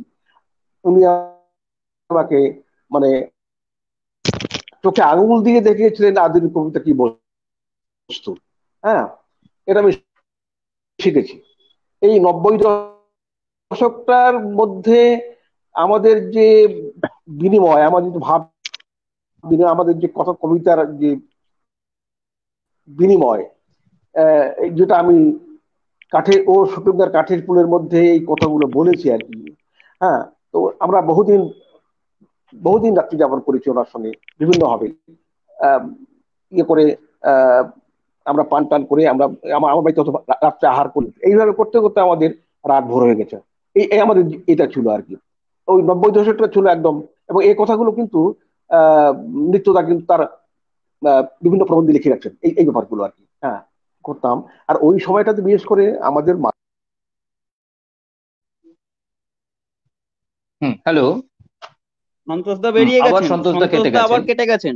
তো সন্তোষদা সন্তোষদা ফিরেছেন, বলছিলেন সন্তোষদা রবীন্দ্রনাথকে ফিরেছেন, সন্তোষদা সন্তোষদা ফিরেছেন। ফিরেছেন, সন্তোষদা ফিরেছেন, হ্যাঁ, ফিরেছেন। হ্যালো, শোনা হ্যাঁ হ্যাঁ, যাচ্ছে? বলুন বলুন সন্তোষদা, হ্যাঁ বলুন, হ্যাঁ, হ্যাঁ, বলুন বলুন আপনি। হ্যালো, সন্তোষদা বলুন, হ্যাঁ শোনা যাচ্ছে, বলুন। বলছি যে ওই সময়টাতে, হ্যাঁ, অনুভব সরকার বের করতো টার্মিনাস, কমল হ্যাঁ, শোনা যাচ্ছে, অনুপ সরকার টার্মিনাস পত্র বের করতো এবং কমল সাহা, ধনেশ্বর বর্মা প্রতিনিধি বের করতো।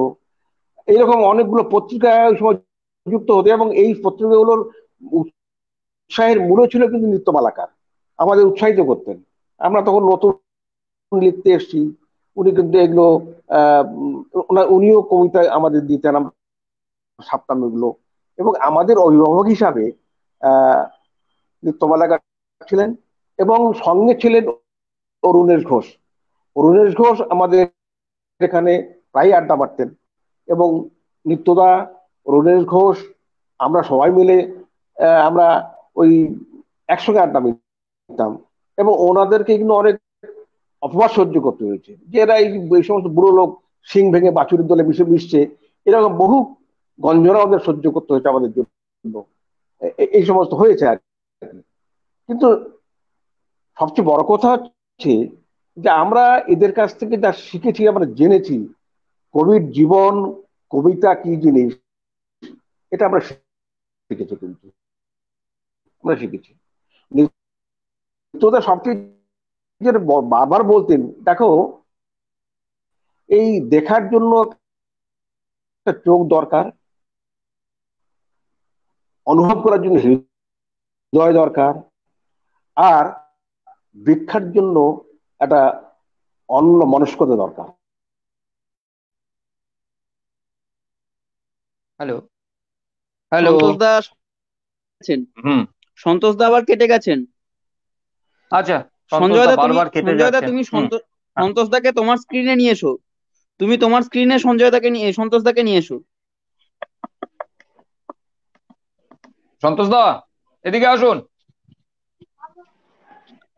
সন্তোষ দা যেটা বলছিলেন যে সীমার সাথে অসীমের মিলিয়ে দেওয়া, রবীন্দ্রনাথকে উদ্ধৃত করে সন্তোষ দা যেটা বলছিলেন সেটা তো আছে, এবং সেটা করতে গিয়ে কিন্তু নৃত্যমালাকার সচেতন ভাবে প্রয়োগ করছেন কিছু তৎসম শব্দ, এবং সচেতন ভাবে কিছু সংস্কৃত শব্দ, ওই ওং রিং ক্রিং, যেগুলো আমি নিম্ব্রহ্ম সরস্বতী কবিতাটাই যেমন পড়লাম। এবং শুধু কি তাই, শুধু সেই নিজের দ্বিধা বিভক্ত চিন্তনের কাছে ফিরে আসা, নিজের ব্যক্তিত্বের কাছে ফিরে আসা, এটাও কিন্তু নিত্যমালাকারের কবিতার একটা উল্লেখযোগ্য বৈশিষ্ট্য। যেমন যদি আমরা চুপি কাষ্ঠশালী কবিতাটা পড়ি, সন্তোষ দা আস্তে আস্তে আমি কবিতাটা পড়ে নিচ্ছি। চুপি কাষ্ঠশালী, আপনারা দেখুন। আরতিকে চেনো? জাহ্নবী পাড়ায় বাড়ি, সেই মেয়ে সদ্য হারিয়ে গিয়ে যে মাসি ও বাঞ্ছা কুমোরের পাল্লায় পড়ে খাবি খেতে খেতে শেষে কি খুশি যৌবন নিয়ে ফিরে পেয়েছিল তীর। তার বাড়িতে একদিন তুমুল শ্রাবণ মাস, সন্ধ্যাবেলা আমরা অতিথি। আমরা বলতে আমি আর আমি, একজন ভিজে জব্বু, অন্যজন কর্দমাক্ত। কে কাকে সামলাবো? আরতি আরতি ওকরে একাগ্র এক চক্ষু রাখি, কিন্তু আরতি কোথায়? একটু ধাতস্থ হই, দেখি আলোক স্তব্ধতার নিচে আরতি ছত্রখান মেঝে ও আয়নায়। ভয় পাই, পথে নেমে দুজন দুদিকে ছুটি। সেই থেকে চুপি কাষ্ঠশালীতে এলে এক ভাই অন্ধ হই, অন্যজন খোড়া। এই যে দ্য আদার সেল, কালকে সুজিত দা একটা জায়গায় বলছিলেন দ্য আদার সেল, কবির মধ্যে তো সেটা আরো বেশি করে আছে। এই যে একের ভেতরে আমাদের অন্যজনের বাস, বা নিজেকে ভাঙা আয়নার মধ্যে বারবার ভাঙাচোরা মানুষটাকে দেখা, যে দেখতে পাই সেই তো কবি। নৃত্যমালাকার এটা কিন্তু বিভিন্ন ভাবে সেই নিজের ভাঙাচোরা টুকরোগুলোকে জোড়া লাগাবার চেষ্টা করেছে। সূত্রধারের স্বগতোক্তির কথা ভাবুন, প্রথম কাব্যগ্রন্থ, সেখানে একটা বড় অংশই রয়েছে বিচূর্ণ ব্যক্তিগত, আর তার ভ্রমণ, সেই অচরিতার্থ ভ্রমণ জুড়ে চলছে সেই বিচূর্ণ ব্যক্তিগতকে সংযুক্তিকরণের একটা চেষ্টা। এবং সেই চেষ্টার কথা বলছিলেন সন্তোষ দা। আবার দেখি সন্তোষ দা কিছু বলেন কিনা। আমরা অনেকটা সময় এসে পড়েছি। দেবজ্যোতি দা একটা খুব সুন্দর কথা বলেছে, নবদ্বীপের সাংস্কৃতিক ঐতিহ্য নৃত্যদার কবিতায় কতটা প্রভাব ফেলেছে যদি কেউ বলেন। সুব্রত দাই এটা বলতে পারবে যে নবদ্বীপের সাংস্কৃতিক ঐতিহ্য নৃত্যদার কবিতায় আছে নাকি।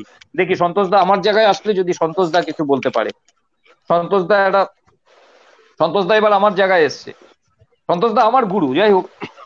হ্যাঁ, সন্তোষ দাকে হেডফোনটা দাও, সন্তোষ দাকে হেডফোনটা দাও। হ্যাঁ, দিচ্ছি দিচ্ছি দিচ্ছি। আমি কবিতাই পড়ি। সন্তোষ দা বরং একটা কবিতা পড়ুক। হ্যাঁ, কারণ ডিস্টার্ব হচ্ছে। স্ক্রিনে দেখা যাচ্ছে না, সন্তোষ দাকে দেখা যাচ্ছে না। সন্তোষ দাকে একটু সরে আসতে পাওয়া যাচ্ছে শুভ? হ্যাঁ, সন্তোষ দাকে দেখতে পাওয়া যাচ্ছে না।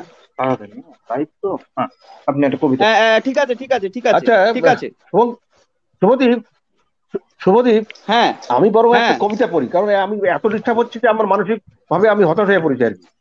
হ্যাঁ, আমি একটা আমি একটা আত্ম উন্মোচনের কবিতা পড়ি নিত্যদার, এবং আমি এই কবিতাটা নিয়ে আমি লিখেও ছিলাম। এটা হচ্ছে অন্ধের বাগান। আমি অন্ধের বাগান কবিতার বই সম্পর্কে তো কিছুক্ষণ আগে বলেছি, শুনেছো তোমরা?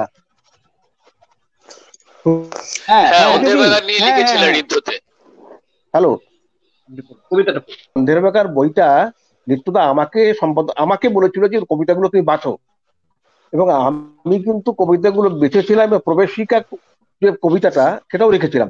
এবং নিত্যদাকে পছন্দ হয়েছিল, এবং নিত্যদা নিজে মনে করতেন অন্ধের বাগান তার শ্রেষ্ঠ কাব্যগ্রন্থ। হ্যাঁ, নিজে মনে করতেন। আচ্ছা, আমি সেই অন্ধের বাগান থেকে একটা কবিতা পড়ছি, তার আত্ম উন্মোচনের কবিতা, তার সাংসারিক জীবন থেকে। বললাম না ওই একই কথা, সীমার মাঝে অসীম, এর মধ্যে সেটা আছে। কবিতার নাম হচ্ছে হাসি রাশি। পাছে পালাই হাসি রাশি, কোমরে ডোর ও ঘুঞ্চি বেঁধে দিয়েছে। ঘর করতে গেলে দামোদর হতেই হয়, কিন্তু কানাই অর্থাৎ বহুবল্লভ, পরশ্রী, কাতর এসব চলবে না। তবু পুরুষ চড়বেই যখন, তখন উপায় তো একটা রাখা যাক, হাসি রাশি নিষ্ঠুর নয়। কুন্দ নাকি বেলফুল সুঘ্রাণ ছড়িয়ে বলে সকাল সকাল ফিরো, কোথাও চাই না আর, ওই তো সেই গোশালা, ছাকপুর, নয়তো নেক্সট গ্রাম, যেখানেই যাও সেই এক তান এক ধ্বনি, কল্কির জগৎ, শুধু ধোঁয়া আর চা গিলে যতদূর নীরব থাকা। ভাবি কাল থেকে কোনো নদী বা উপবনে চলে যাব। গঞ্জের কাক শিক্ষা সমাপন করে সেও সঙ্গে ফেরে, যদিও কুৎসিত কর্কশ, তবু হিসেবটা ধরতে পারে। তার আকাশ মার্গে মাটির দালালদের বোটকা গন্ধ নেই। এসব না করে একটু শাক তুলতে তো পারো, সন্তানেরা বাথানে ফিরবে। কথায় কথায় শুধু সায় দেওয়া, বাড়ি ফিরে অন্তত 1 ঘন্টা নীরব থাকা শোকাবহ। পাছে পালাই হাসি রাশি, কলকল্লোল ও অতল গর্ভ ঘূর্ণির স্রোত নিয়ে দিনকে গুটিয়ে নেয় রাত্রির জালে। ঠিক আছে, আমরা সন্তোষদার এই কবিতা শুনলাম। সন্তোষদা বারবার কেটেছিল বলে নিজেকে বিপন্ন বোধ করছিল।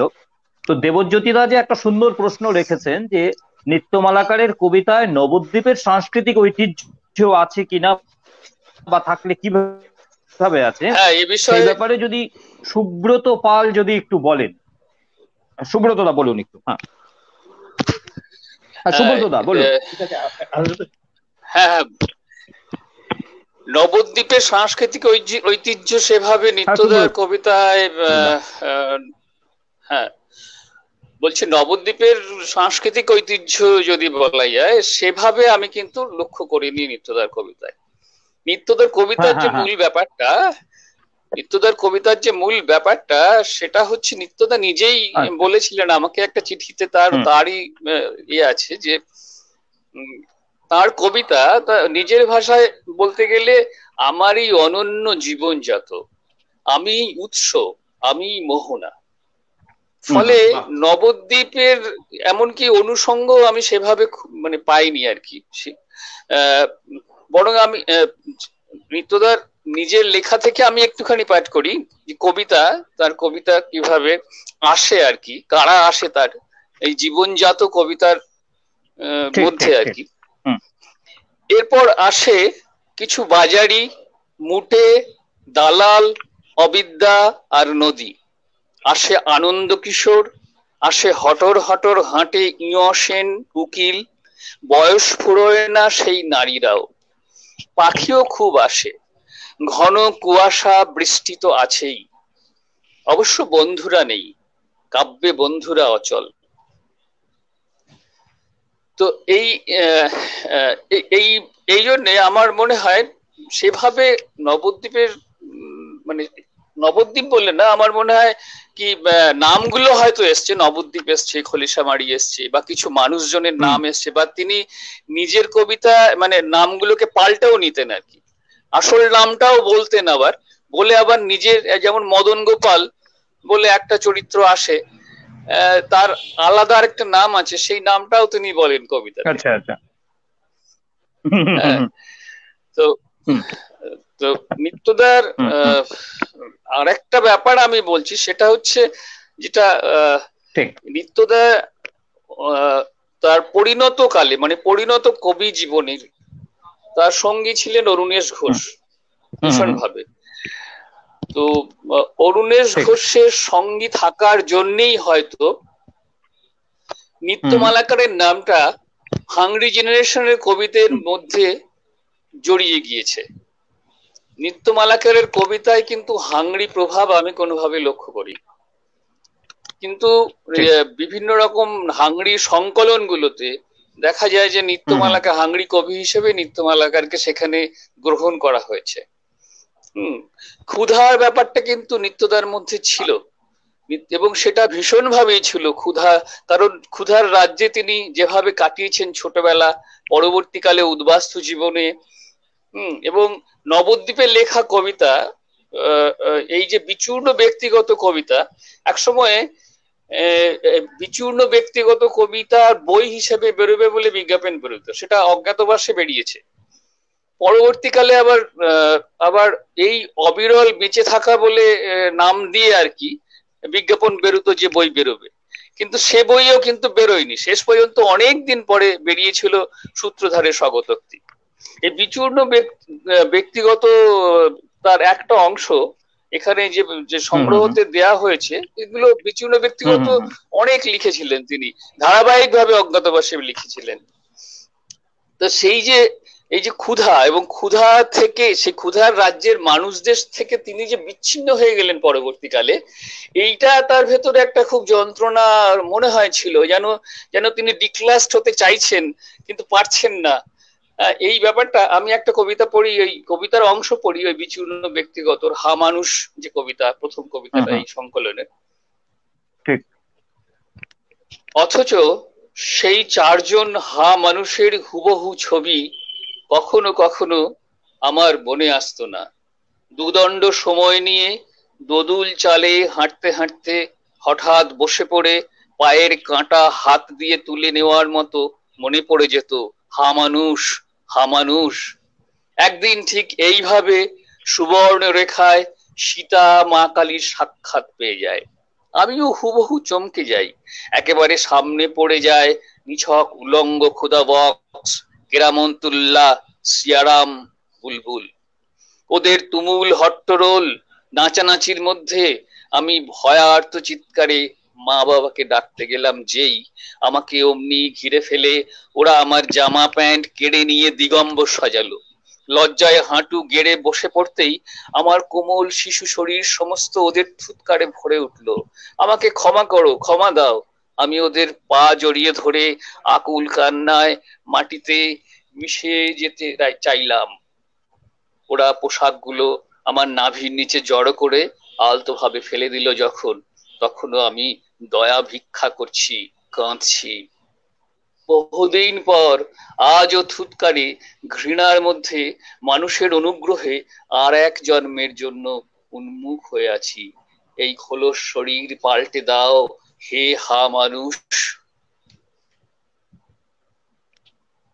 হ্যালো, সুব্রত দা সুন্দর একটা কবিতা পড়ে কবিতার মধ্য দিয়ে তার বক্তব্য শেষ করলেন।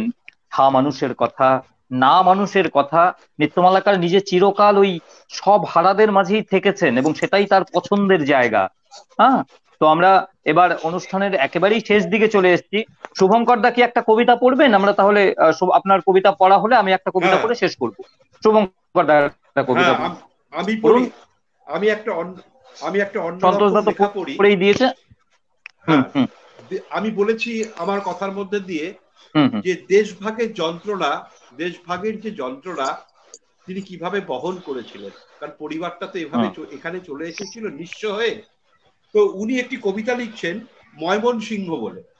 এই কবিতাটা একটা অদ্ভুত কবিতা, একটা অদ্ভুত নির্মাণ এবং অদ্ভুত টেকনিকের মধ্যে দিয়ে এই কবিতাটা লিখেছিলেন। ময়মনসিংহ কোনো বাঘ নয়, তবু তাকে নিয়ে আমি কি করব কিছুই বুঝি না। বুঝি বিপাশা হায়াত, তার চোখের ভেতরে মেঘ হই, ভাসি আর কথা বলি আংলা কাংলার সাথে। ভাই ডাকি দেশ মাটি ভাগ নিয়ে, আউল বাউল জারি ভাটিয়ালি নদী নাও নিয়ে, আকাশ বাতাস নিয়ে। আমাদের অযোদেশে নীলাব্জ বা রক্ত পলাশ নেই, ওখানে হয়তো আছে প্রতিভা বনেদের পাশে আমরা পোড়া কমিউনিস্ট হিন্দু বাঙালি। আমাদের অভাগা গবাদি মাতা অলিক রাত্রির পথে দেশ সীমা পার হয় অশেষ বিশেষ হাতে। আমরা জানি না, আমরা বুঝি না কেন এপারের নুনের আঁশে ওপারের পান্তা ভাতে সবুজ মরিচ ভেঙে বসে থাকে সনাতন। আকাশে প্রবল চাঁদ, বিপাশার চোখের ভেতরে আমি হাসি। ময়মনসিংহে নামি, সাতরাই অবশেষে জমিনের কঠিনকে ভাঙি। আর তখনই রাশি রাশি চৈত্র ফলায় শূন্যে শয়ান হই। বুঝি ময়মনসিংহ কিছু ভালো নেই। কিন্তু সেই দিঘল সরসী চক্ষু দৃশ্য থেকে সরে গিয়ে দূরে হাসে বাংলাদেশ, আমাদের ফেলে আসা কমুদ নলিনী। কি বেদনা কবিতার মধ্যে ভাবা যায়। উফ।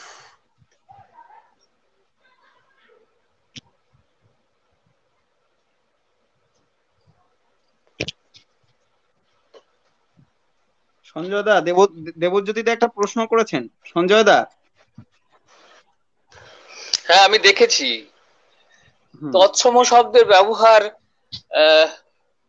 আধ্যাত্মিক চেতনা কি। আমি তৎসম শব্দের উত্তরাধিকার আমার মনে হয় এসছিল অরুণ বসুর কাছ থেকে, সম্ভব হলেও হতে পারে। সেটা নবদ্বীপের আধ্যাত্মিক চেতনার অঙ্গ মনে হয় না আর কি। অরুণ বসু এই উত্তরাধিকার পেয়েছিল।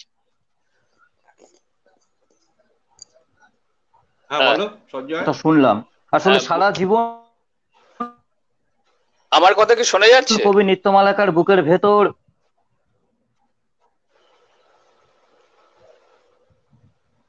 বয়ে রেখেছেন বাংলা।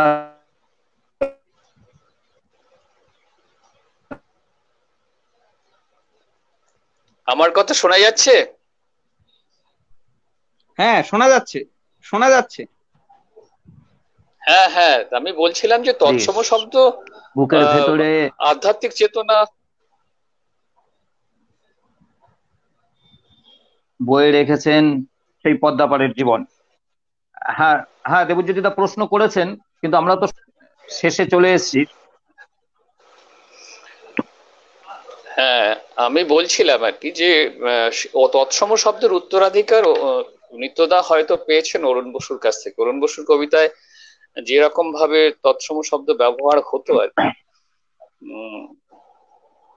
আসলে অরুণ বসু তার বাবার কাছ থেকে পেয়েছিলেন এই উত্তরাধিকার। অরুণ বসুর বাবা কবিতা লিখতেন পুরোনো দিনের মতন করে, এবং তিনি কবিতা ওই তৎসম শব্দ ব্যবহার করেই পুরোনো দিনের স্টাইলে কবিতা লিখতেন। সম্ভবত সেই জায়গা থেকে অরুণ বসুর কাছেই উপনিষদের বিষয়গুলো। হ্যাঁ, শোনা যাচ্ছে, বলুন। তারপরে যিনি যার বেশিরভাগ হ্যালো বারবার কেটে যাচ্ছে, সুতরাং আমরা দেবজ্যোতি দার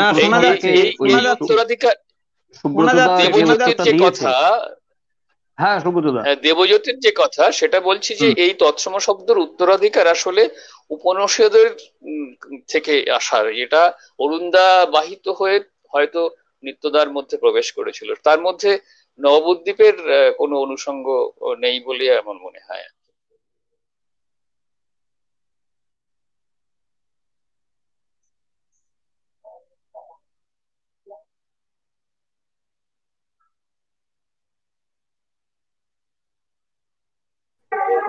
সঞ্জয়দার নেটওয়ার্ক কেটে গেছে।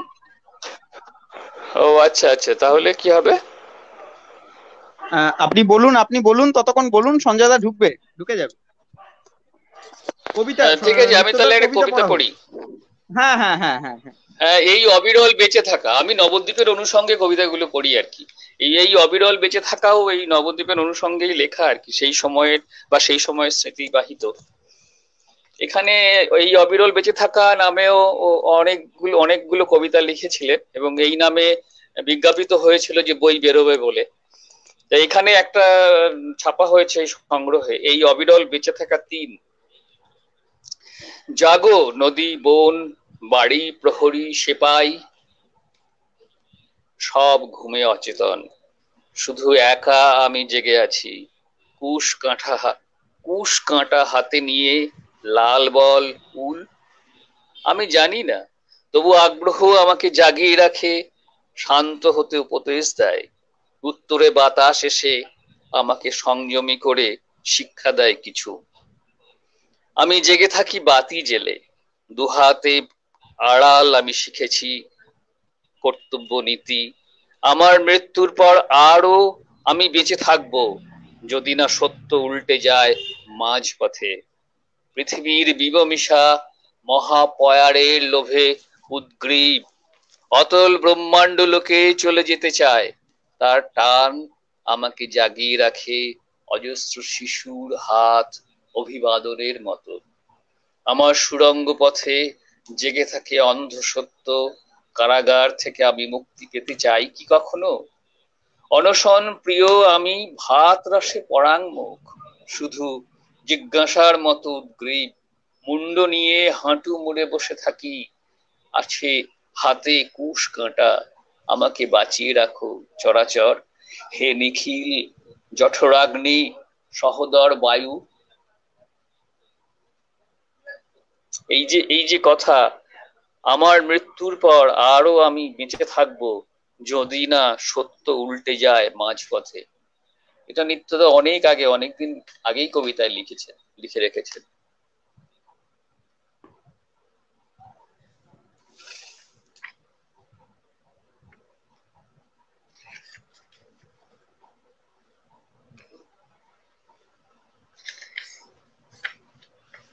সুব্রতদা কবিতা পড়ুন, সঞ্জয় কবিতা পড়ুন। হ্যাঁ হ্যাঁ হ্যাঁ হ্যাঁ কবিতা। যাও পাখি, সঞ্জয় তো যাও পাখি এই কবিতাটা উড়ে পড়ি। যাও কুৎসর রটনার মেঘ, বলো অনুভব কবিতা পড়া হোক, কবিতা পড়েছিল পড়া হোক। কিছু ভাঁড়, উচ্ছিষ্ট কিছু খড়কুটো। শোনা যাচ্ছে কি? হ্যাঁ শোনা যাচ্ছে। হ্যাঁ হ্যাঁ পড়ছিলাম, আবার পড়ছি। যাও পাখি উড়ে যাও কুৎসা রটনার মেঘ, বলো অনুভব পড়েছিল কিছু ভাঁড়, উচ্ছিষ্ট সিগারেট কিছু খড়কুটো, পোড়া দেশলাই কাঠি, মুখ নিচু ঘাস। কাক জ্যোৎস্নার নিচে শপথ প্রতিজ্ঞা রোষ, হাত তোলা গোপন ইন্ধন, পড়েছিল চিরকুট। হয়তোবা মাকে লেখা বোঝাপড়া, বিশ্বাসের গভীর নিঃশ্বাস ছিল ওত, সড় চোখে লুকোনো নির্দেশ পথ। কাক জ্যোৎস্নার নিচে শালবন, রাঢ় দেশে ছায়াবিথি, রণঘোর নীতি আর নৈশভোজ ধূমপান, উৎসর্গ জীবন। যৌবনের শীত ছিল, শাসন কামড় ছিল মধ্যরাতে, কুজ্ঝটিকা ছিল কিছু। ভোর হতো খুব ধীরে, হুইসল শোনা যেত, পাতায় মর্মধ্বনি, দূরে দূরে কাঁটা ঝোপ। সারাদিন কেটে যেত, বিকেলে জাফরি রোদ, গোধূলির সাঁঝ তান, ঝিঝির সঙ্গীত। এক কাঠবেড়ালির সাথে হয়েছিল পরিচয়, মাঝে মাঝে ঘুরে যেত, অতিথি ও সাংবাদিক। কলকাতার খবর এসে দিয়ে যেত চিড়ে গুড়, বিড়ি ও আগুন। সহসা এপ্রিলে পূর্ণিমায় একদিন বিয়ে বাড়ি বসে গেল তাঁবুর বসত, কাঁটা ঘেরা জাল, হুতমের মাঠে। কুচত্রী সন্ধ্যা জুড়ে কার্যক্রম, ঘন ঘন বাঁশির ফুৎকার। কোনদিন উড়ে যেত, ছমছম করে উঠত, কাঠ বেড়ালি চলে যেত ইঁদুর সুড়ঙ্গ থেকে। কিছুদিন পর ঘুম থেকে জেগে উঠল গা মোড়ানোর হাই, মেদসিক্ত ফনা।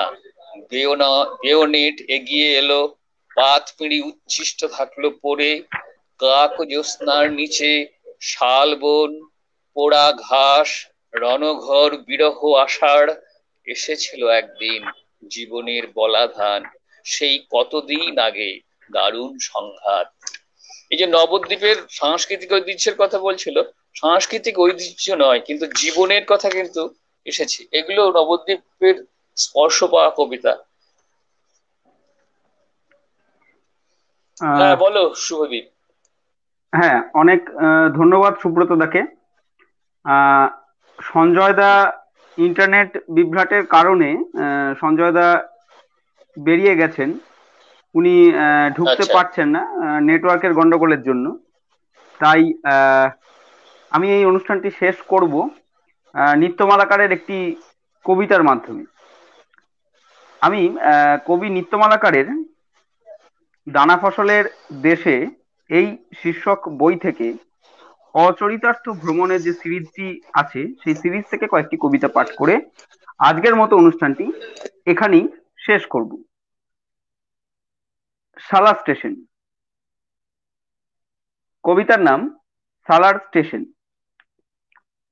আমাদের বিকেলের মাঝে খুব সালার স্টেশন ঢুকে আছে, যেন বা অমলতাস সোনাঝুরি সড়কের আরোগ্যের পর। এবং আরো যা হলো, ওই যে তালডোঙা নৌকো বাঁধা ঝিলের পশ্চিমে, আর বাঁধা সূর্য অস্তগামী, রংদার আসমান, ঘিরে থাকা পানিতে গোসল ডুব। আমাদের আবুল হাসান ভাই, হাড়ে মাংস কম, গৌরাঙ্গ অথচ কি নিবিড় নূর, যা থেকে বিন্দু বিন্দু ঝরে বিভূতি বিশ্বাস। বার্তা এই, 10 কাঁদি মর্তমান কলা বেচে কাটোয়া বাজারে, সে আজ খুব সিদ্ধকাম বড়। তাই এই স্নাতকতা, আহ, আমি যখন পশ্চিমাস্য হই, বুকে বুলোই হাত, বিড়বিড় করি। উলি ঝামটপুর।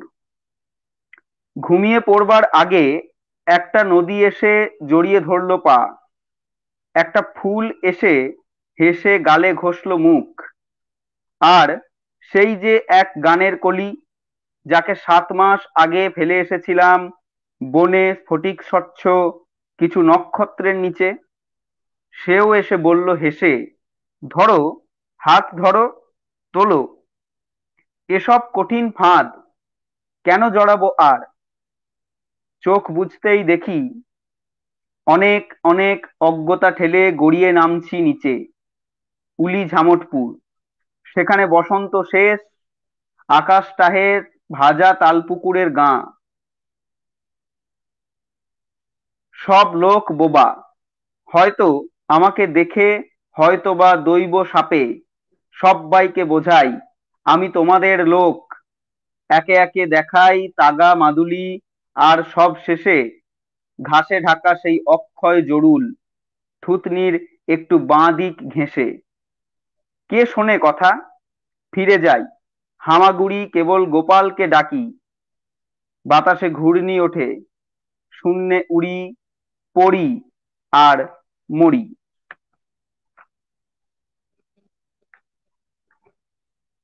ইছালাবাদ, বর্ধমান।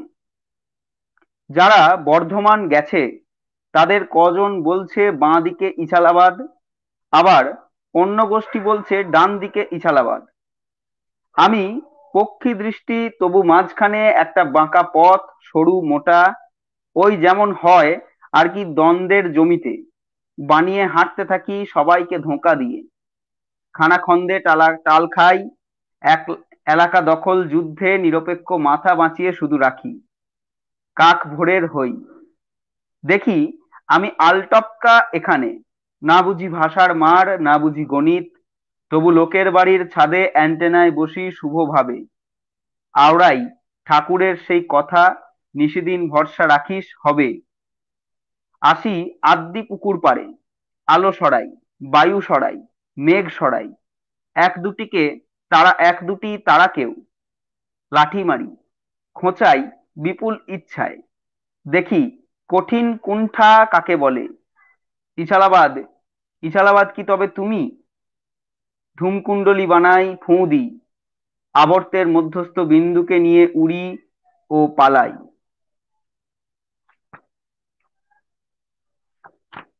শেষ কবিতা।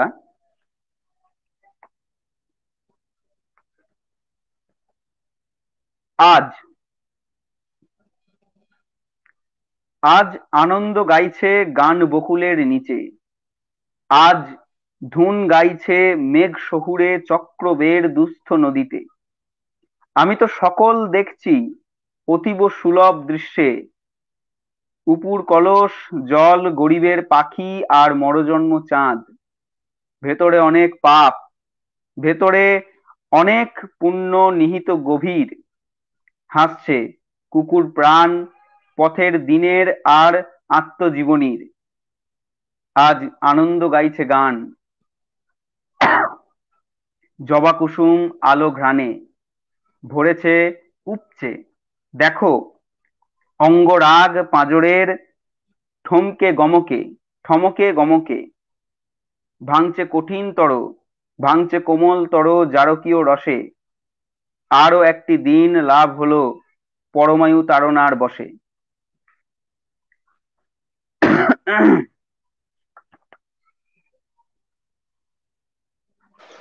সুব্রতদা আর কবিতা পড়বো? আর দু একটা পড়ি নাকি? পড়ো পড়ো পড়ো।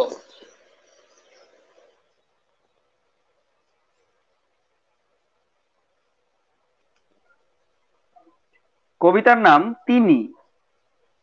তিনি বলছিলেন দুঃখ কি, অর্থাৎ সংজ্ঞা স্বরূপ আর তার জীব ধর্ম ইত্যাদি।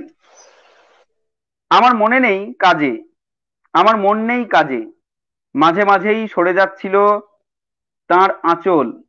হাঁ বিস্ময়ে আমি। বলছিলেন সুখ নিয়ে। সুখ খুব আলতো জিজ্ঞাসা একটা, উঠে আসছিল নাভিমূল থেকে তার, ঠিক যেরকমটি দেখি অপরাজিতার। ভেতরে শুদ্ধ সাদা, সদ্য আজকের, না 50, কিন্তু দুধে আলতা, ভারী কাঁধ, বুক ও গভীর বিপুল। তিনি বলছিলেন আর বিকেল নামছিল বনে ধীর লয়ে সোমে। আমাকে যেতেই হবে, সময় নিতান্ত ছোট। অভব্য দাঁড়িয়ে উঠে তার ভ্রু মধ্য টিপটি নি ছিনিয়েই। বলি এই সুখ, এই দুঃখ, পালাই। হাসছিলেন, হাসছিলেন তিনি। দেখছিলাম গোটা পথ জুড়ে তার জৈব সন্ত্রাস। পরের কবিতা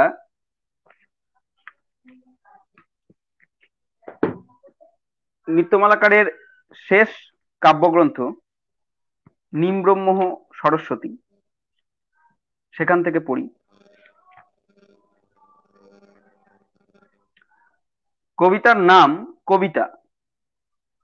কবিতা অবুঝ বুলি বনের পাখি, কবিতা অনন্য পায় বিপদের হুইসিল। না জানা না বোঝার তুক, কবিতা তোমার সতত দূরত্বশীল পশ্চিমের লঘু চাঁদ কৃষ্ণা নবমীর। কবিতা উষ্ণ প্রসবন ধারা, কিশোরের নিশি স্বপ্ন, কিশোরীর মহাভয় রাজর দর্শন। কবিতা নিরন্তর ক্ষুধা স্বয়ং স্রষ্টার। চাওয়া। বৃষ্টি ও রাত্রির মধ্যান্তরের ভেতরে কিছু কথা থাকে আমাদের। পরদিন বেডটির কাপে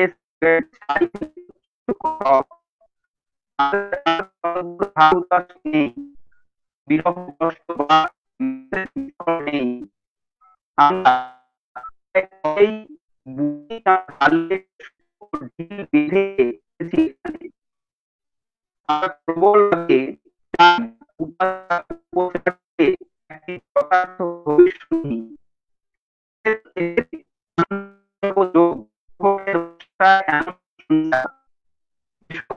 আমরা আমাদের চাওয়াটুকু জারি রেখে মধ্যান্তরে আজ। কবি কবিতা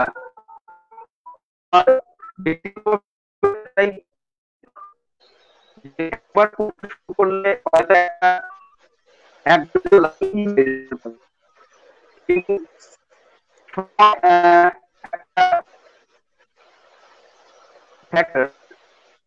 দীর্ঘক্ষণ একটা অনুষ্ঠান হলে সেখানে কাজ থাকে না, মানে অনুষ্ঠান আমাদের শেষ করতে হবে। আজকে ইন্টারনেটের জন্য সন্ধ্যাদা, সন্ধ্যাদা, শঙ্করদা তিনজনের সমস্যা রয়েছে। তো সন্ধ্যাদা, শঙ্করদা বেরিয়ে গেলে সম্ভব এখন দেখতে পাচ্ছি। তো যাই হোক, কবি তোমাকারকে নিয়ে আবার কোনো একদিন সন্ধ্যায় আসবো আবৃত্তি দিদির আয়োজনে। আজকে কবির জন্মদিনে নিবেদিত করে আমাদের এই সন্ধ্যায়।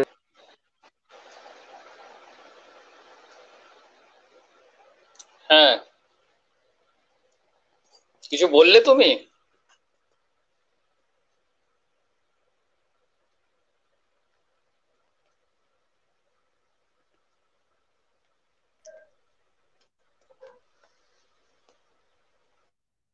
এবং কথা সমন্বয়ে ছিলেন সঞ্জয় সাহা।